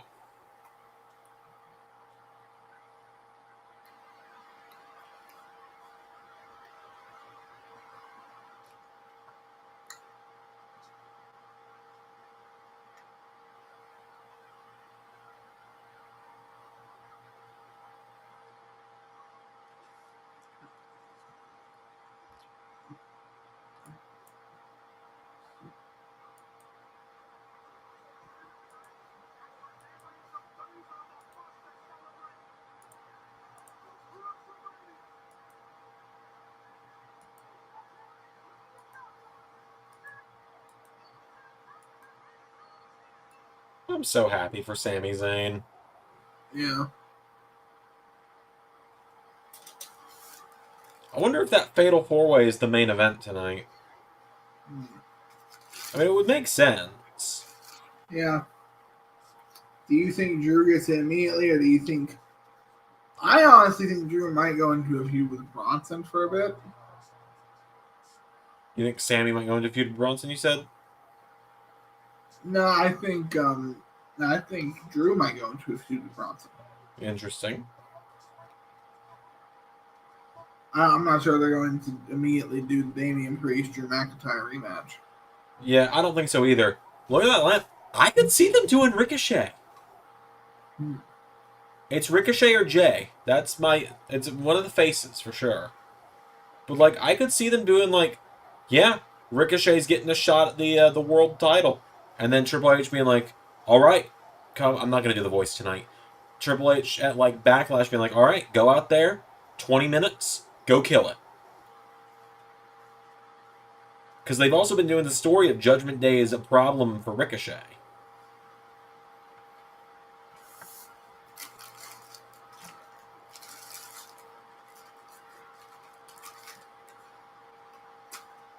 Zach says, let's hope Sami gets a better IC title reign this time. Agreed.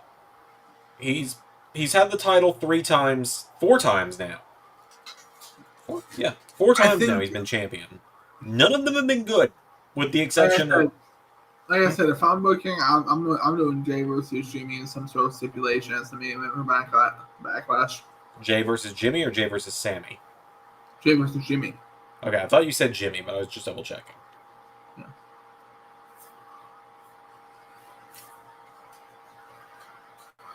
If you want to do stuff with Ricochet after that, that's fine. Well, what does that have to do with Jay and Jim? What does Ricochet have to do with Jay and Jimmy? No, I was like, if you want to do Ricochet versus like Damian, I don't think I can main event pay-per-view, but I think maybe you could do it if you're doing Jay versus Jimmy in the main event. Yeah, well, I mean, I think Cody versus whoever is main eventing Backlash.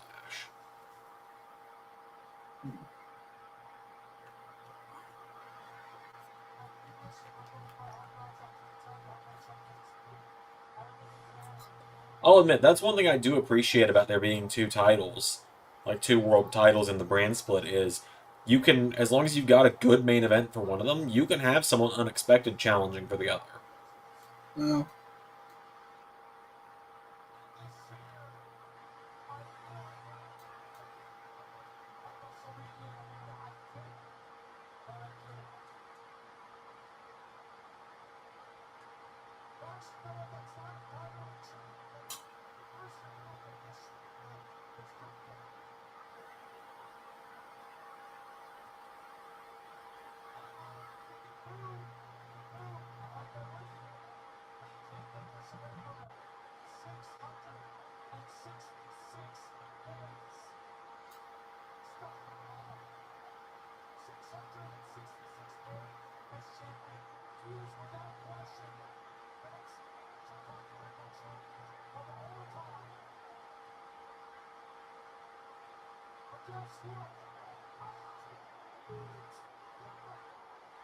Damn right you did, Sammy. yep.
They apparently played an Uncle Howdy tease during one of the commercials.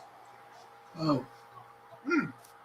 Also, Mr. Santee, he's like one of my favorite TikTok wrestling creators, tweeted out during the Rock and Cody segment, Rock totally handed Cody his hotel room key with how sexually tense that segment was.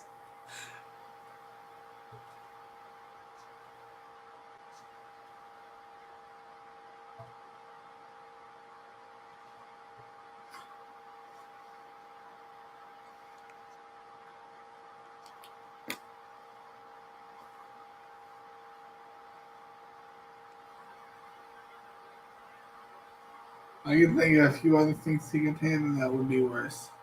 It's true. Yeah. So I assume Gable's coming out for the save any second now.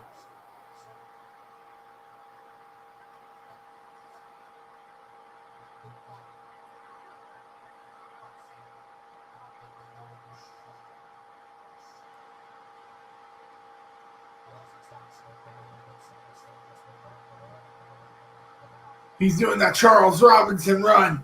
He's got the Charles Robinson run.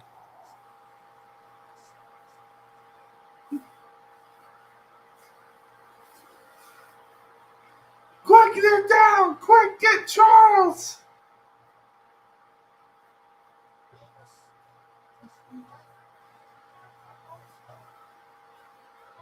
Ladies and gentlemen, this match is going to come to a conclusion no matter what. We have Charles Robinson on standby. He has his Nikes all strapped up, ready for action. He is limbered up.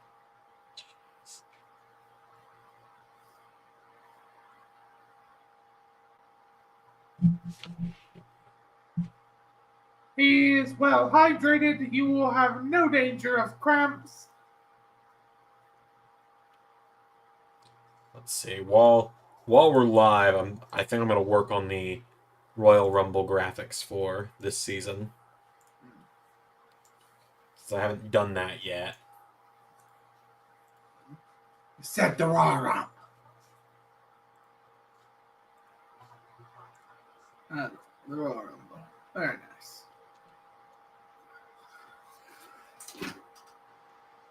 I like how we were like, I like how you and I both like, I love the Royal Rumble because you can put like just 3-4 matches on there, and then the Rumbles, and you're good. And then you and I were like, all right, let's start adding more matches to the Rumble. Yeah. Yeah, we did kind of do that, didn't we? Yeah.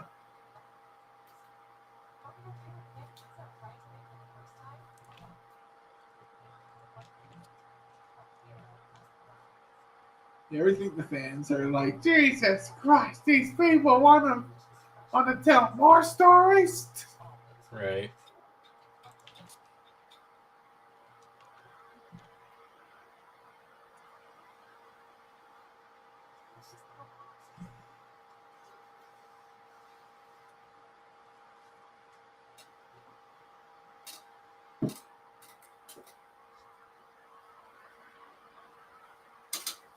See, the annoying thing is now I'm trying to remember what I used when I did my How Xander Would Book the Rumble thing.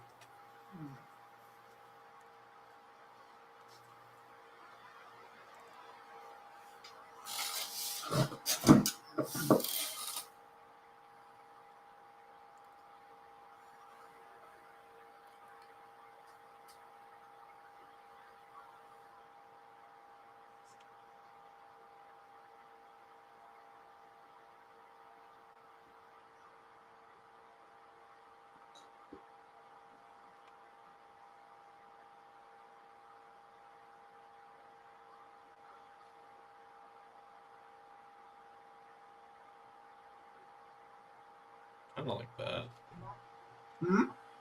I'm just talking to myself while I'm trying to find this.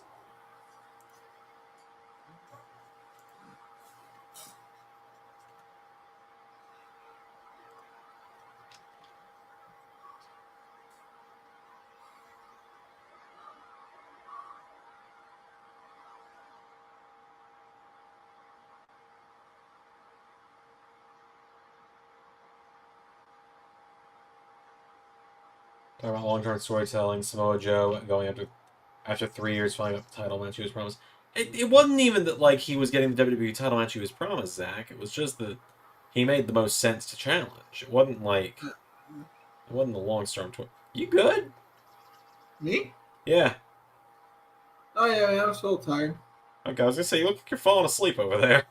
Yeah. You're worrying me. I don't know, man. I'm so tired.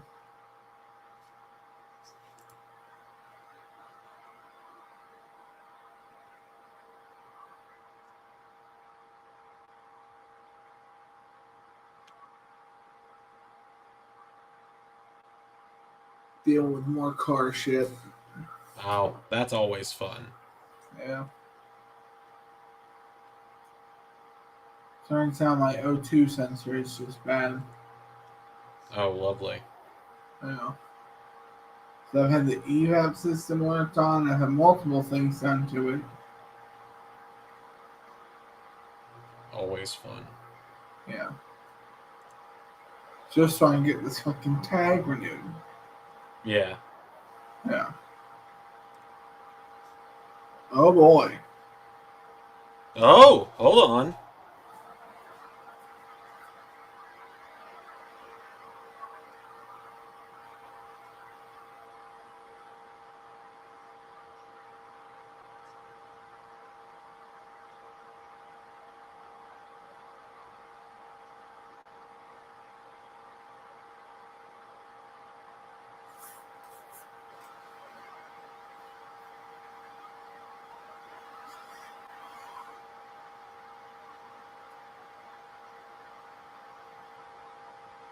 Sheamus is coming back.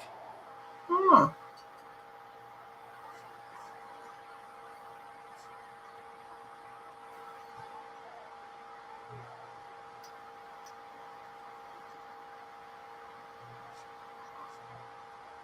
Exciting.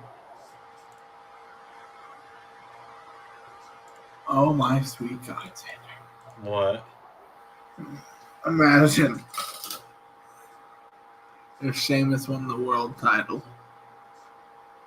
And we got Drew versus Sheamus again. That'd be fun. For Zach the says world with title. Zach Freaking said- Gunther again! Everyone chop each other to death immediately! Zach says with all of Ray's car troubles, he's glad that he can't. Zach is glad he can't drive because of too many concussions. Yeah. I'd still have it than not, honestly, because I didn't have a car for so long.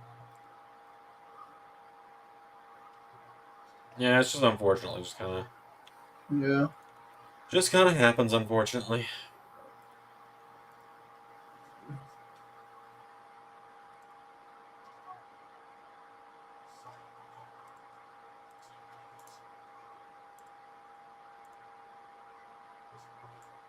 Let's see.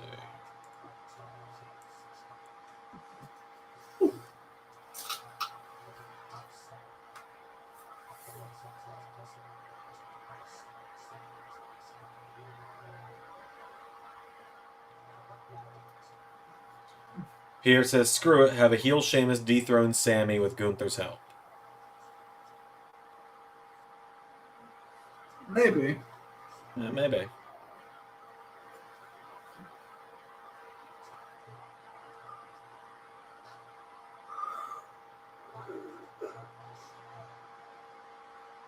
I think we're going towards a heel Gable. Yeah, I think so too.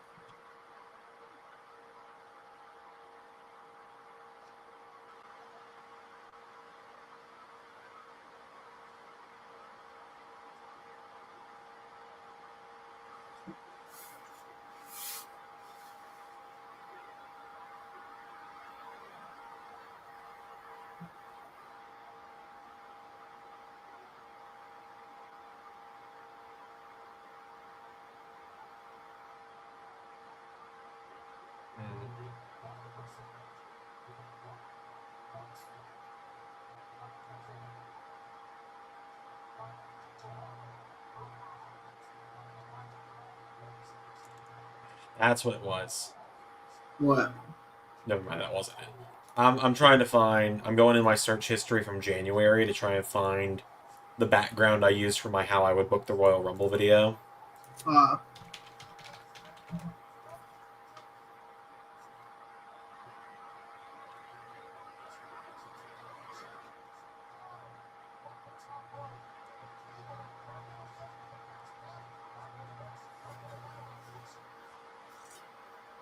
I mean, what are you searching up?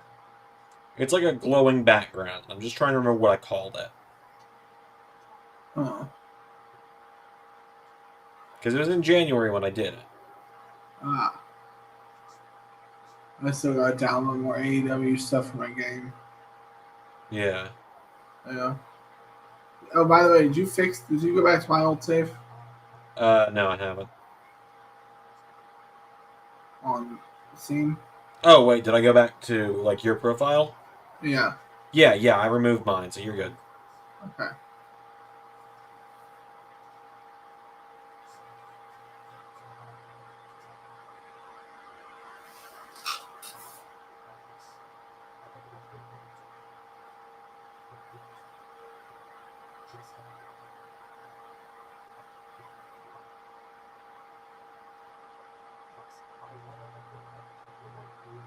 Yeah, guys, gotta be honest. After the last 2 days of continuous live streams,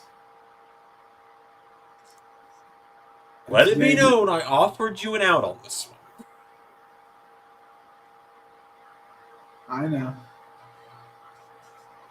I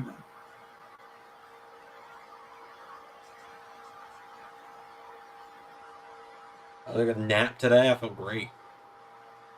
I've not slept at all. That sucks. I think maybe I may go here to Pitman because I won't fall asleep on camera. That's fine. You don't want to fall asleep on camera. I mean, you've never done it before. Tanner, I don't want to relive that. I don't want to be that embarrassed again. You want me to relive that humiliation? It's kind of funny. It is, but it's humiliating for me. I know. I wouldn't make you do that, though. You know.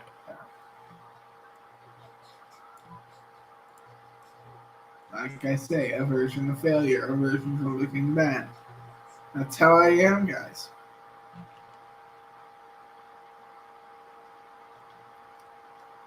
This is the product of being somewhat an extreme perfectionist. Trust me. Ask Andrew, he's seen some of my dad's handiwork. Oh, yeah. It's beautiful. Oh, yeah. But he makes it the standard in everything he does.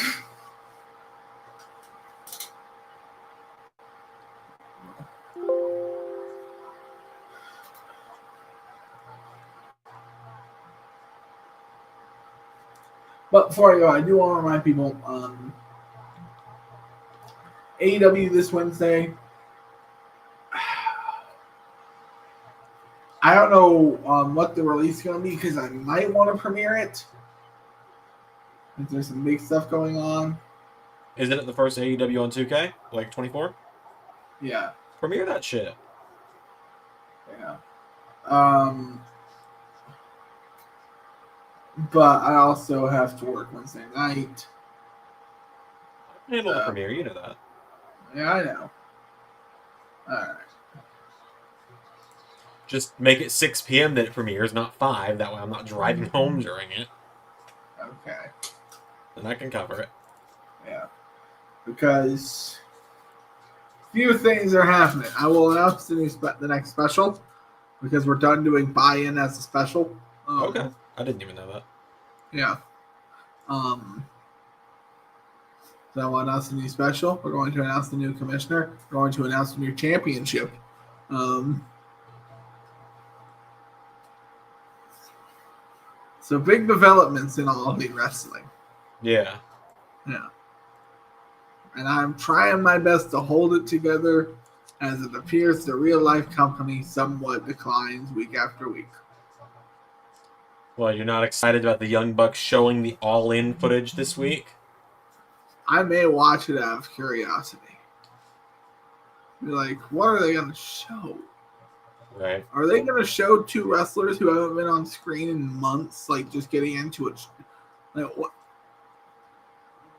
Who knows? I guarantee you, WWE has good enough lawyers to find a way to sue you. Like, Xavier Hawkins asks, in terms of the LS11 universe, what's been our favorite story to create? I assume for you it's still the Six, right? yeah, Yeah, the Six is up there for me because even though I wasn't the one at the helm for it, I was the one getting to execute it. yeah. AJ Styles and his journey through NXT, coming back to SmackDown, beating Roman, WrestleMania. I thought it was pretty good. Oh yeah, that was a good one. Yeah. Hmm.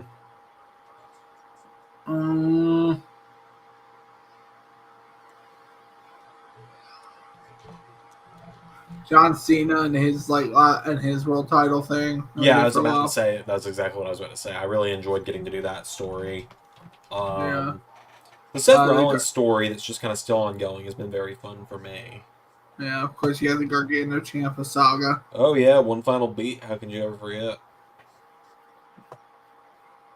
And then, I really like getting to tell the rise of Joe Hendry and the dominant reign of Samoa Joe in TNA. Yeah.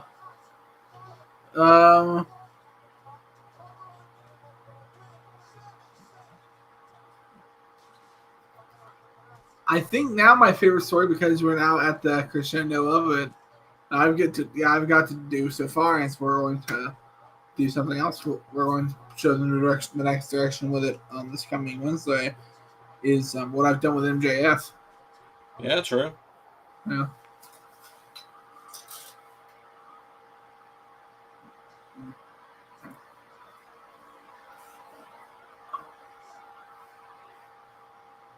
So I think MJF is probably like the highlight in my AEW run so far. Yeah. I really appreciate what you said about for being more than one, because that was I'd all been building to that for MJF. Or I knew it was building. Yeah. Yeah. But yeah, Xander obviously has the story of the world title reign of Rhea Ripley, which I know you say you regret having EO beat Rhea. Mm-hmm. I still think it was the right decision. I like the triple threat we did for it. Yeah, I still like it. I know. I wish it hadn't come to my fifth choice. Oh my god. The big one. Big one. 9 circles. Oh, yeah. Yeah. I think we just sometimes forget that story because we finished it. Man, it's so fucking freaky. We finished that, and he was gone 3 weeks later. Oh, yeah. And, like, it was, like, this weird feeling of, like, you know what? Like, thank God we weren't in the middle of the story with him. Yeah. Yeah. Zach asked, was Joe Hendry always the one to beat Samoa Joe? I've said multiple times that it took me a very long time to figure out who was going to beat Samoa Joe.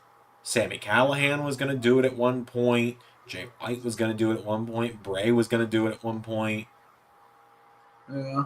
Like, it eventually just led to, like, who was hot, who made sense, who would benefit most from it. Xavier says the 6 storyline is up there for them. Yeah. Yeah. Yeah, like I was saying, we really lucked out with Bray Wyatt in that way with his passing, where it was like, yeah, we didn't have that awkward moment where he had to write him out. He was on break, and thankfully, his last story he was involved in was fitting for his exit. Yeah, and then the one sad thing there is he was teased to appear, and then 2 days after that episode came out, he was gone. Like, the Raw before Backlash, there is a moment where someone tells Damian Priest off screen, you hear a voice say, "Leave the monster to me. I can handle him." And it's supposed to result in Bray attacking Braun after his match with Damian Priest. Yeah. But obviously, that didn't happen. To the point where that was recorded. I had recorded that already. Yeah. So we then, we did that free tribute show. I made sure that no ads would run on it. Yeah.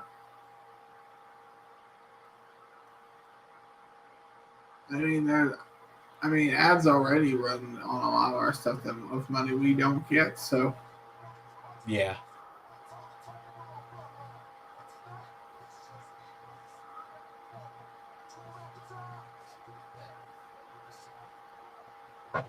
Guys, I'm probably gonna go over here. Okay. It's been a joy watching these shows with you the last 2 days, guys. Especially you, Xander. Well, thank you. Yeah. I hope all of you have a good night. I hope all of you enjoy the yeetness. And there's Ricochet. Xander's dark horse tonight. Yeah. Yeah.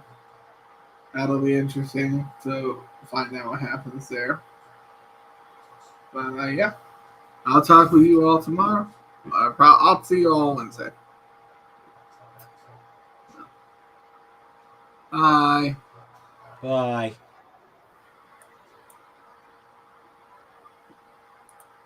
Don't be... Oh, God. The hell? Okay, it's just me now. Okay. So this is just me. I'm going to the blue lights just because I like those more. And I'm going to disappear off the screen for a second. Oh, hold up. Wrong thing. You can tell I was making the graphic for Mickie James versus Tiffany Stratton. Anyways. Swear that's what I was doing. Like, look, don't believe me. Because I do realize how suspicious that seems. How do I do? Hold on. I'll just do it this way here. There you go. Proof. That'll work. Okay. So Xavier asks, how do you guys keep storylines going and not get burnout? Yeah, because we've been doing this for, like 5 straight years now. No breaks. But it's just simply a love for doing it, and we always find ways to keep it fresh. Like, that's really all there is to it, genuinely. Is that we find ways to keep it fresh for ourselves. Like, we've had conversations about making a big change to how we about how we're gonna keep it fresh in season 6, and I've openly talked about it. We're actively in the discussion of, do we open the floodgates? Do we can't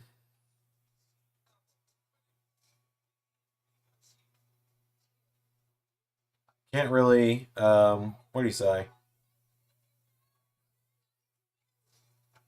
Can't really say one way or the other on if we're going to do it, but we're talking about, like, opening the floodgates and dropping our rule of sticking to the real company lines.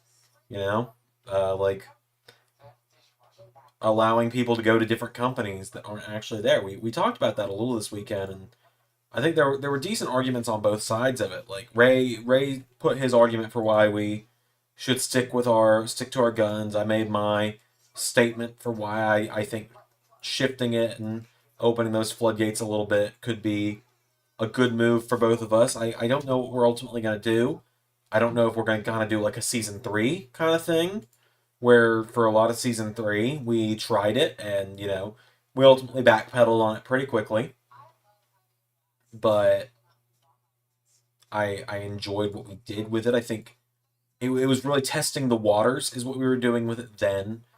And I think the way we did it in season 3 was good, where it was like slowly doing it, not just all at once. Suddenly everything changes. NXT is going to be involved in the draft. That is exciting. I'm excited. Yeah, I'll be doing live reactions to the draft. I don't know if Ray will join me or not, but I'll be here both nights. Yeah, I think the Raw watch-alongs and the SmackDown watch-alongs probably aren't going to go anywhere. The only downside of them, and this isn't like a shot at Ray or anything, this is just how I am, because I've only got 2 monitors. If I get a third, that might make it a little easier, and I'm thinking about getting a third, even though my wife keeps telling me I don't need one. If I get a third monitor, it might be easier. I can't really work on things with Ray on stream with me as easily, because I need to be able to see him, I need to be able to see the chat, and I need to be able to monitor the back end to make sure that we're not like lagging out the stream. And so I probably need to get like a third monitor if I'm going to do that.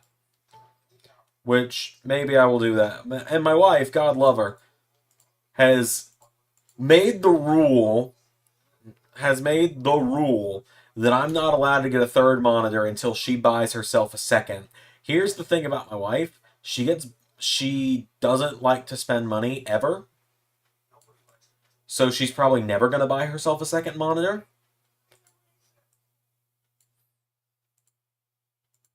But yeah, I'm giving serious thought to getting a third monitor. The only issue there is it's like I would want to get an exact of what I've got now because I love the monitors I've got now. They're fantastic. I love the monitors I've got now. But I don't know if I can still get those. Let me see.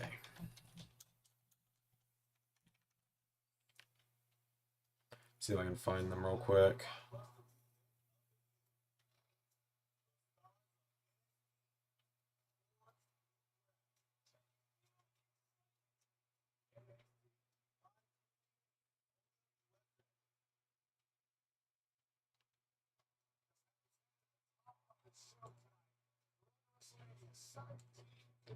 I bought these in 2020, I think. So there's a lot. I placed 72 Amazon orders in 2020. Might have been, that was my collecting Marvel phase. That was at the peak of me collecting things.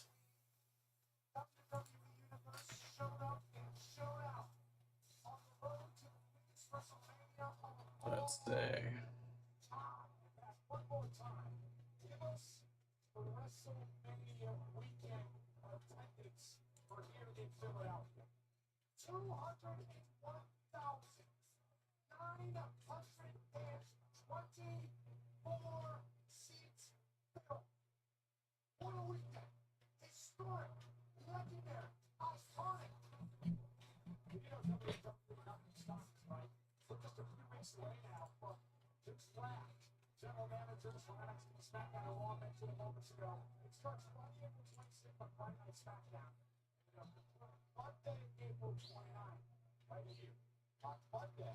Oh, here we go. Okay, they're still available. They're actually marked down, too.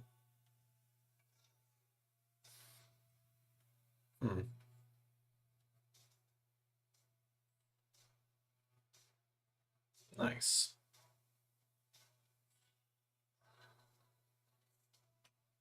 Oh, Chelsea Green's here.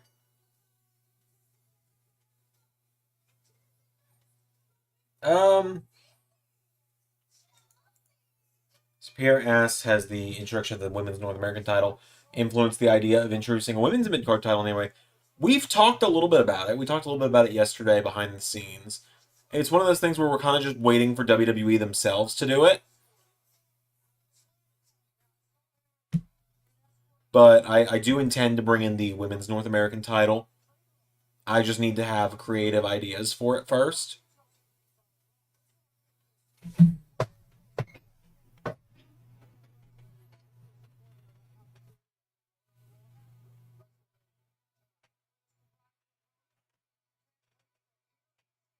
Oh, Chelsea's got a surprise opponent. Who is her surprise opponent going to be?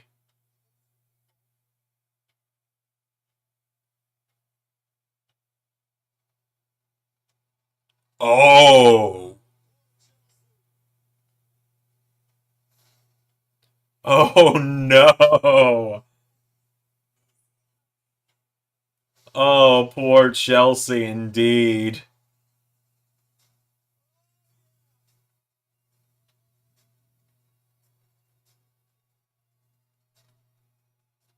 It's Jade. Oh, no.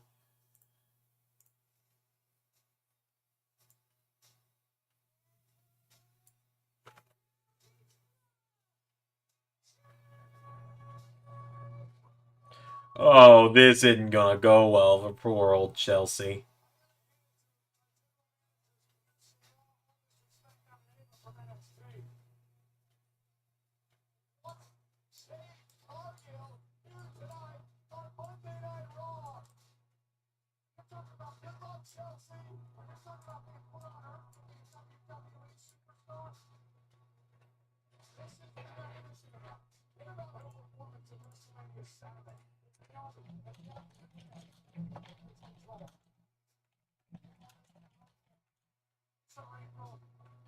Oh, poor Chelsea.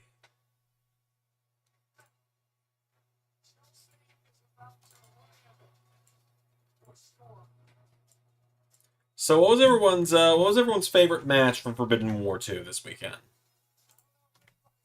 Could be from night 1, could be from night 2, give us one from each.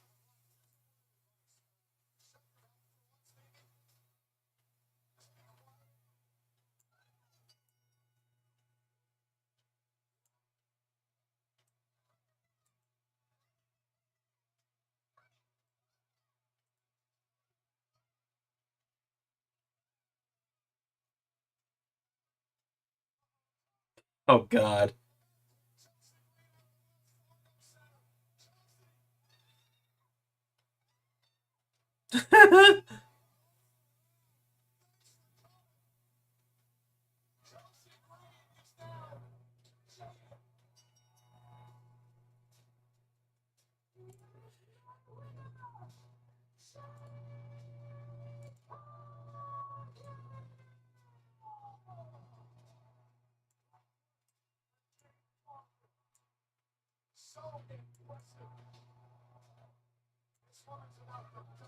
Jesus.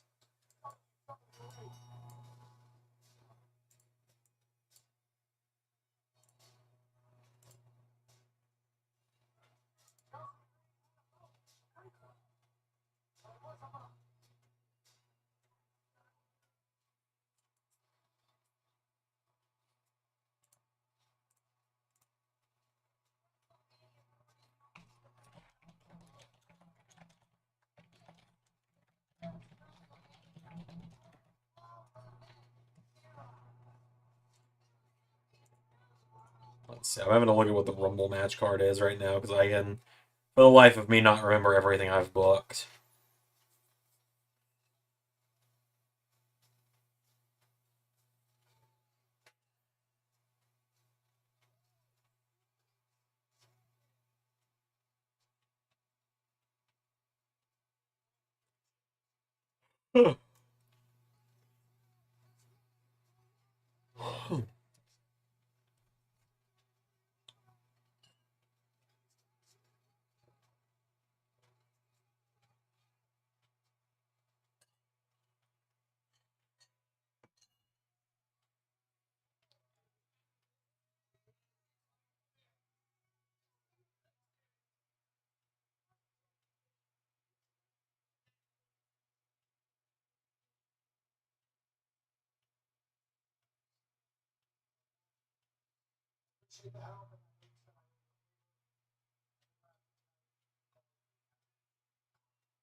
Ooh, Gable and Sammy next week.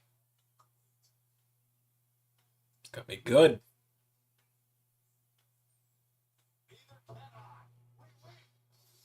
Main event time. Like Rollins, Takeshita, Drew Ospreay, MJF, Cena 2, Joe Gunther, and Anarchy. I'm, uh, I'm torn on Anarchy in the arena. It was fun.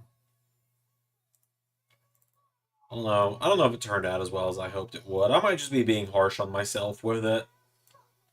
But, I don't know. I am unfortunately not as big of a fan of it as I... It didn't turn out as well as I would have liked, and I think not being able to do crowd fighting really, really hampered the match for me. Because it limited how much I could do.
Bondage Undertaker, eh?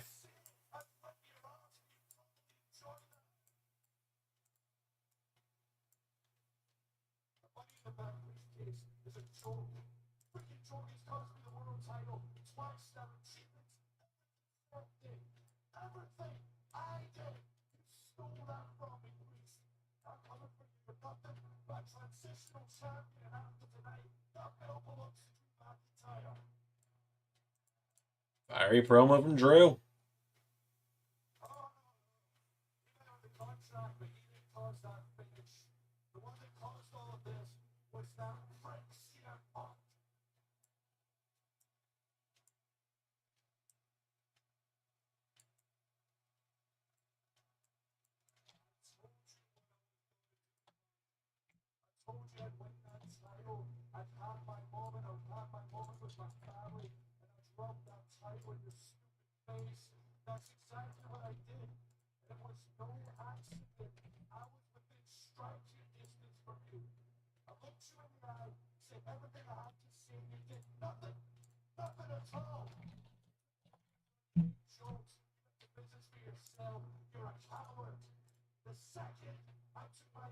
Calls it Drew McIntyre pipe bomb.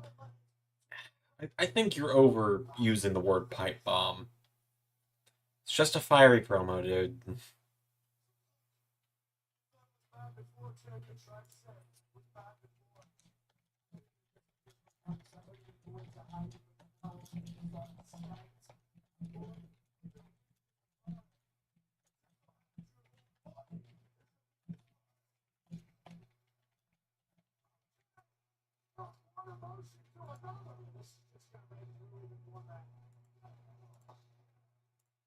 This is probably our biggest Royal Rumble pay-per-view we've ever had.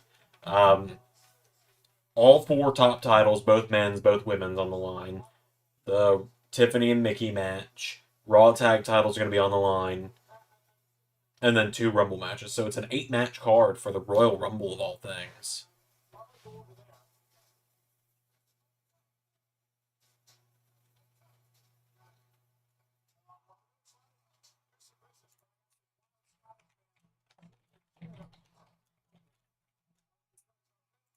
Well, I say the women's title is going to be on the line.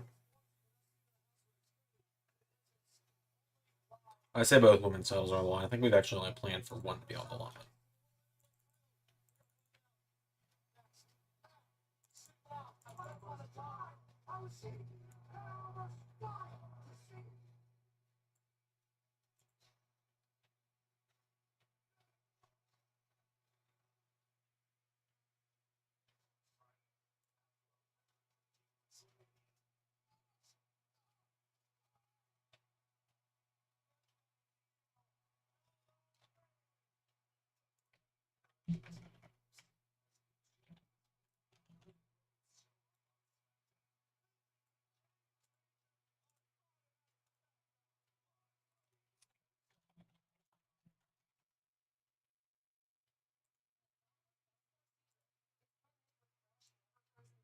Let's see.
This point, I'm just making the this point, I'm just making the big graphics for the Rumble now. Putting the 30 vacants together.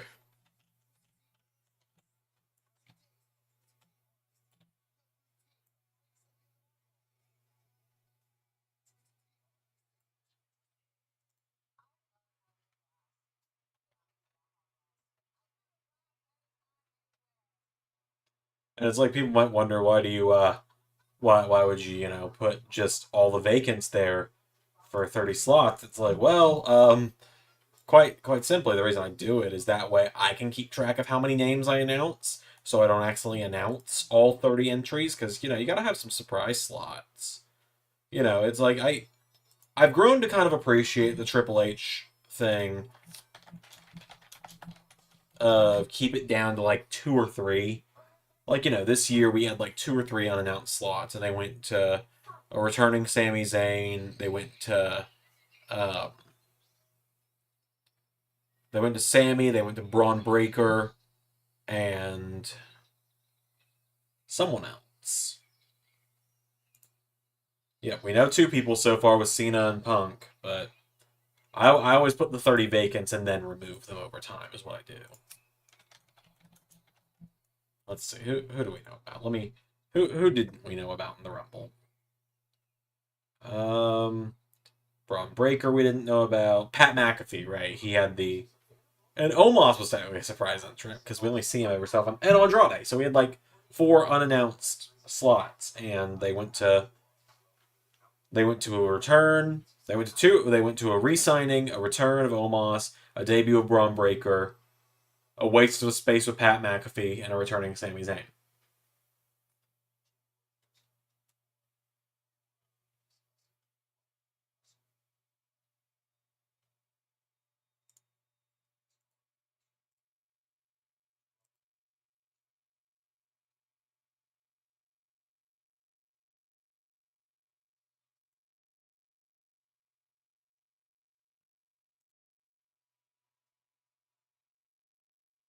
So let me give myself a notepad here. Because the thing is, I always try and keep it balanced. I always try and make sure Raw and SmackDown get a fair number of people. NXT is back this year, so I got to make sure NXT gets a fair shake at it. So let's see.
think that's a fair lineup.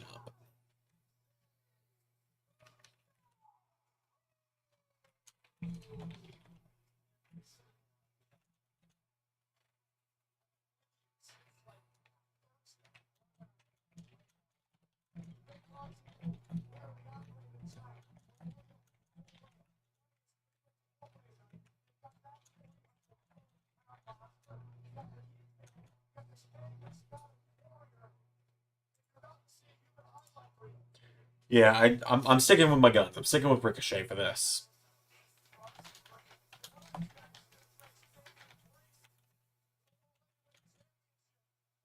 Bronson versus KO is about to be there. Oh yeah, that's gonna be fun.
It's gonna be a fun match. Man, they're talking about the Jimmy and Jay spear off the stage spot. That was fantastic. Highlight of the night for that. One of the big highlights of that main event, which was that was legit like one of my favorite main events I've ever seen in WrestleMania.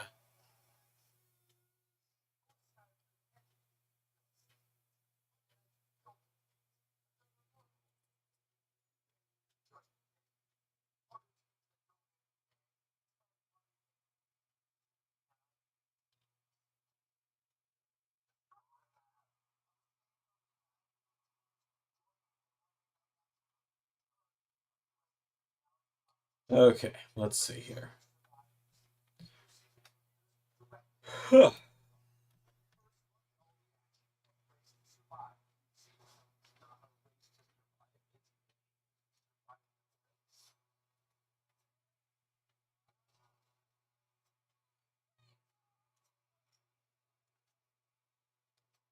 Right now, I'm also trying to figure out who to put in each of the rumbles.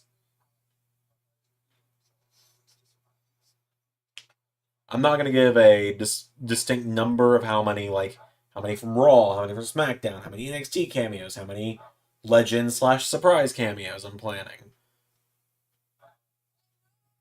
That's all I will say is that I'm trying to make sure it's even across the board for like a fair number of Raw, a fair number of SmackDown, then how many surprise slots do I want to have?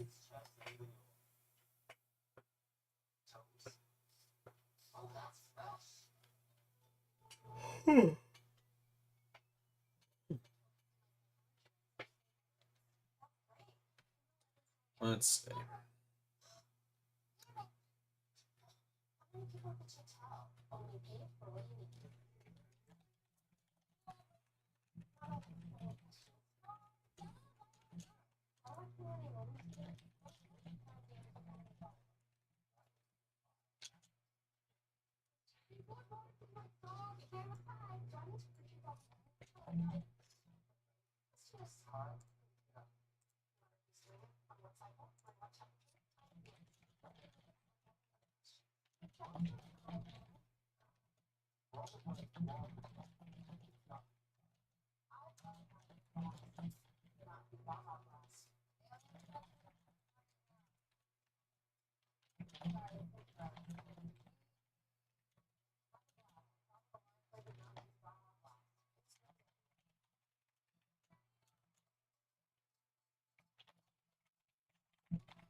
I think I'm getting somewhere with this.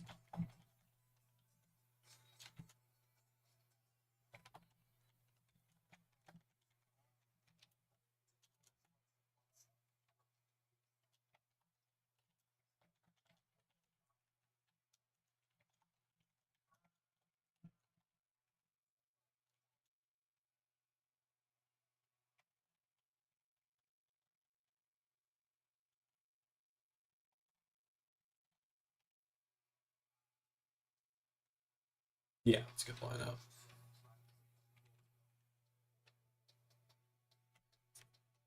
And then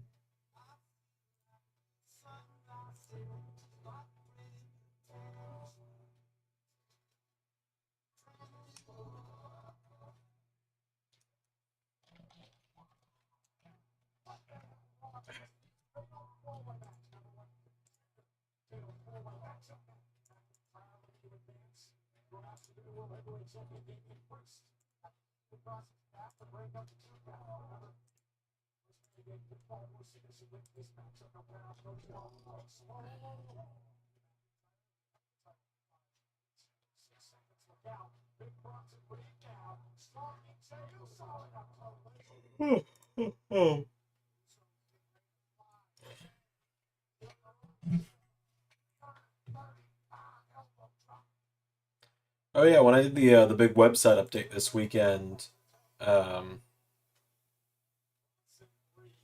with the brand split, how are you guys gonna do the chamber? The show that the Royal Rumble winner is the championship that the Royal Rumble winner doesn't pick gets the Elimination Chamber. So if they pick the WWE title, then it's a SmackDown show. If they pick the World Heavyweight title, it's a Raw show. And then on that show, the champion will the number one contender will be decided in the chamber. Simple as that. Other show will get Fastlane. That's why I specifically haven't announced which show is getting which yet.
Huh.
See, the issue with the commercial-free first hour is there's still going to be the same amount of commercials through the night. They're just going to be obnoxious. They're going to be obnoxiously more frequently.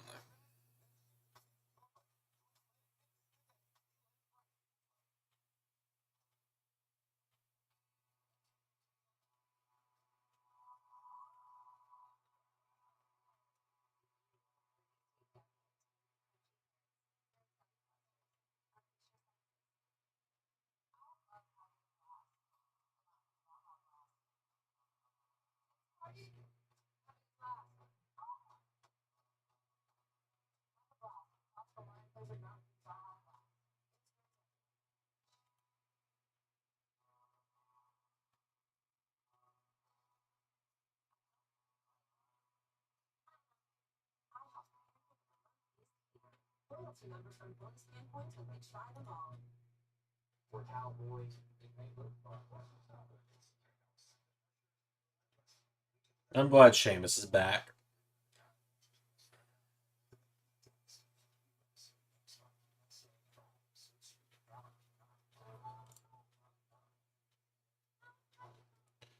So they're running back Frazier and Axiom against the Wolf Dogs tomorrow. I'll probably watch that. I really enjoyed the first match, so.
I like how Drew treated the chamber match like a gauntlet.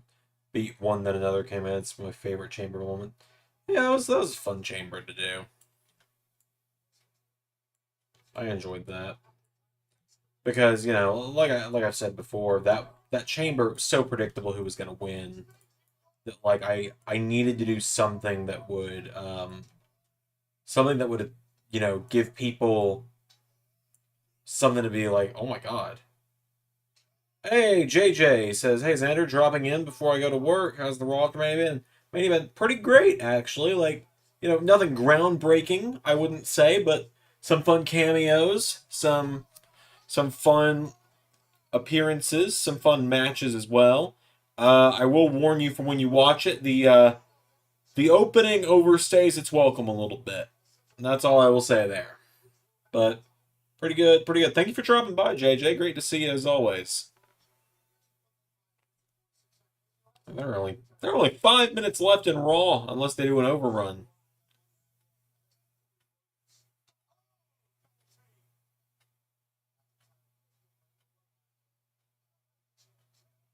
Is Bronson going to join in the super kicks? He sure is.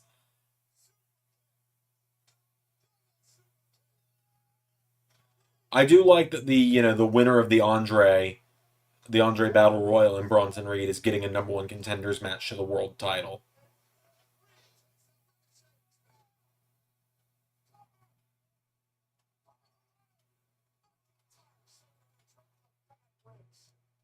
I really don't know who's winning this one.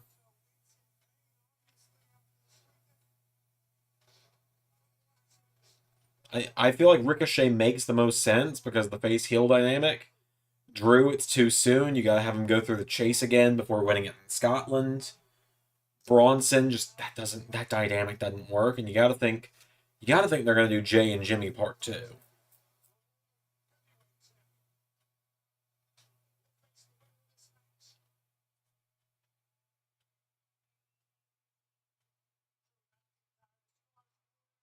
I don't know.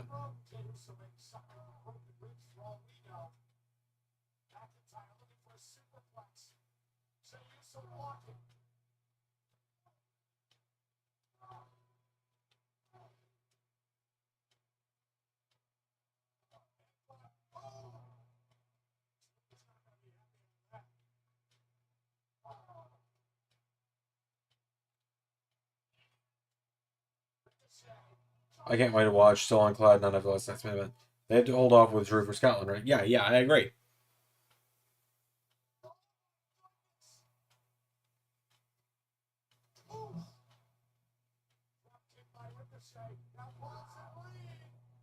Oh! Ricochet and Drew McIntyre, former tag champions together in the LS11 universe. Never forget.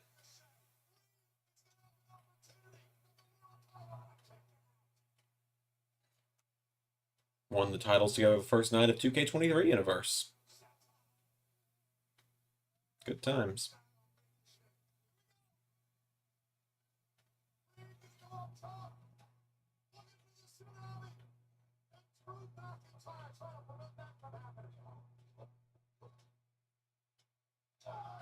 Something big trucks with those two going at it. They're not going to do the one more match gimmick, Zach.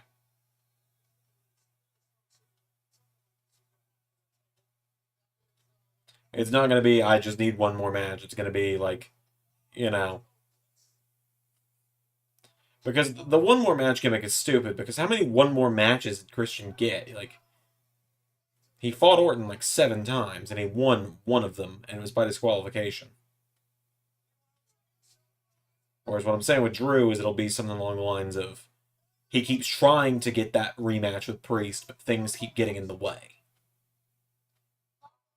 Whether in this case it's Jey Uso and Ricochet.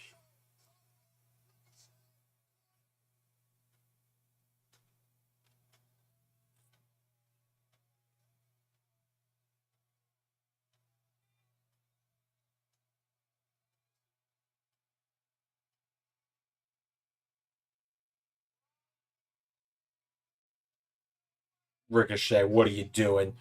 Jesus!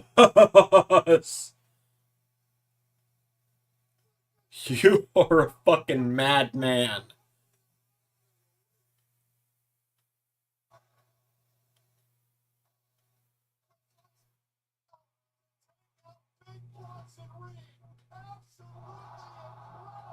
Good God. That man ain't right.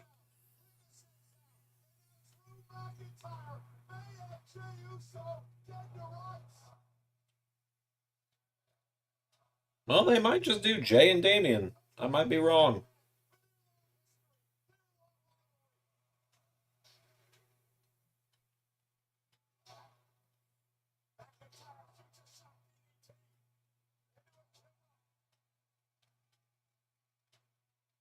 I don't know. Just something feels...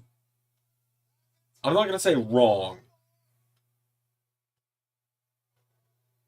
Something just doesn't feel right about having Drew get screwed. Oh my God, it's Phil.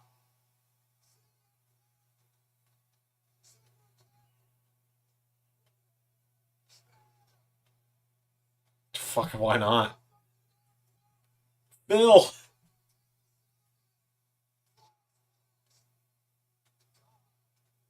Yeah, why not?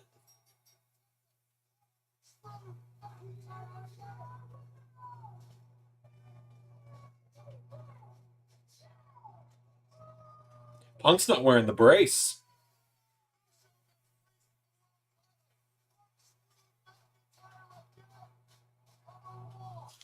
All right.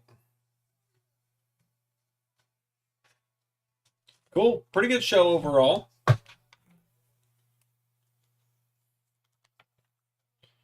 Pretty good Raw after Mania overall. I'm not going to say it's like one of the best ever. It was a fun show, though, overall. Had a good time with it. Very enjoyable. Definitely better than last year's.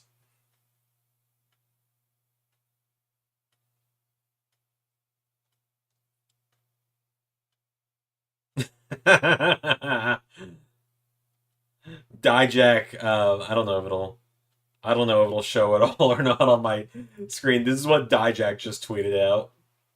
See if it pulls up.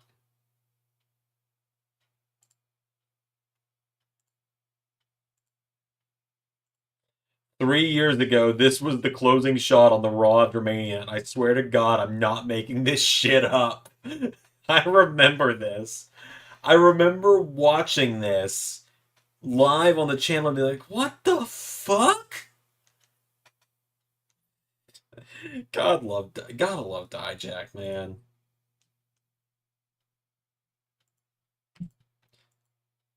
All right, Jey Uso versus Damian Priest at Backlash. Why not? Let's do it.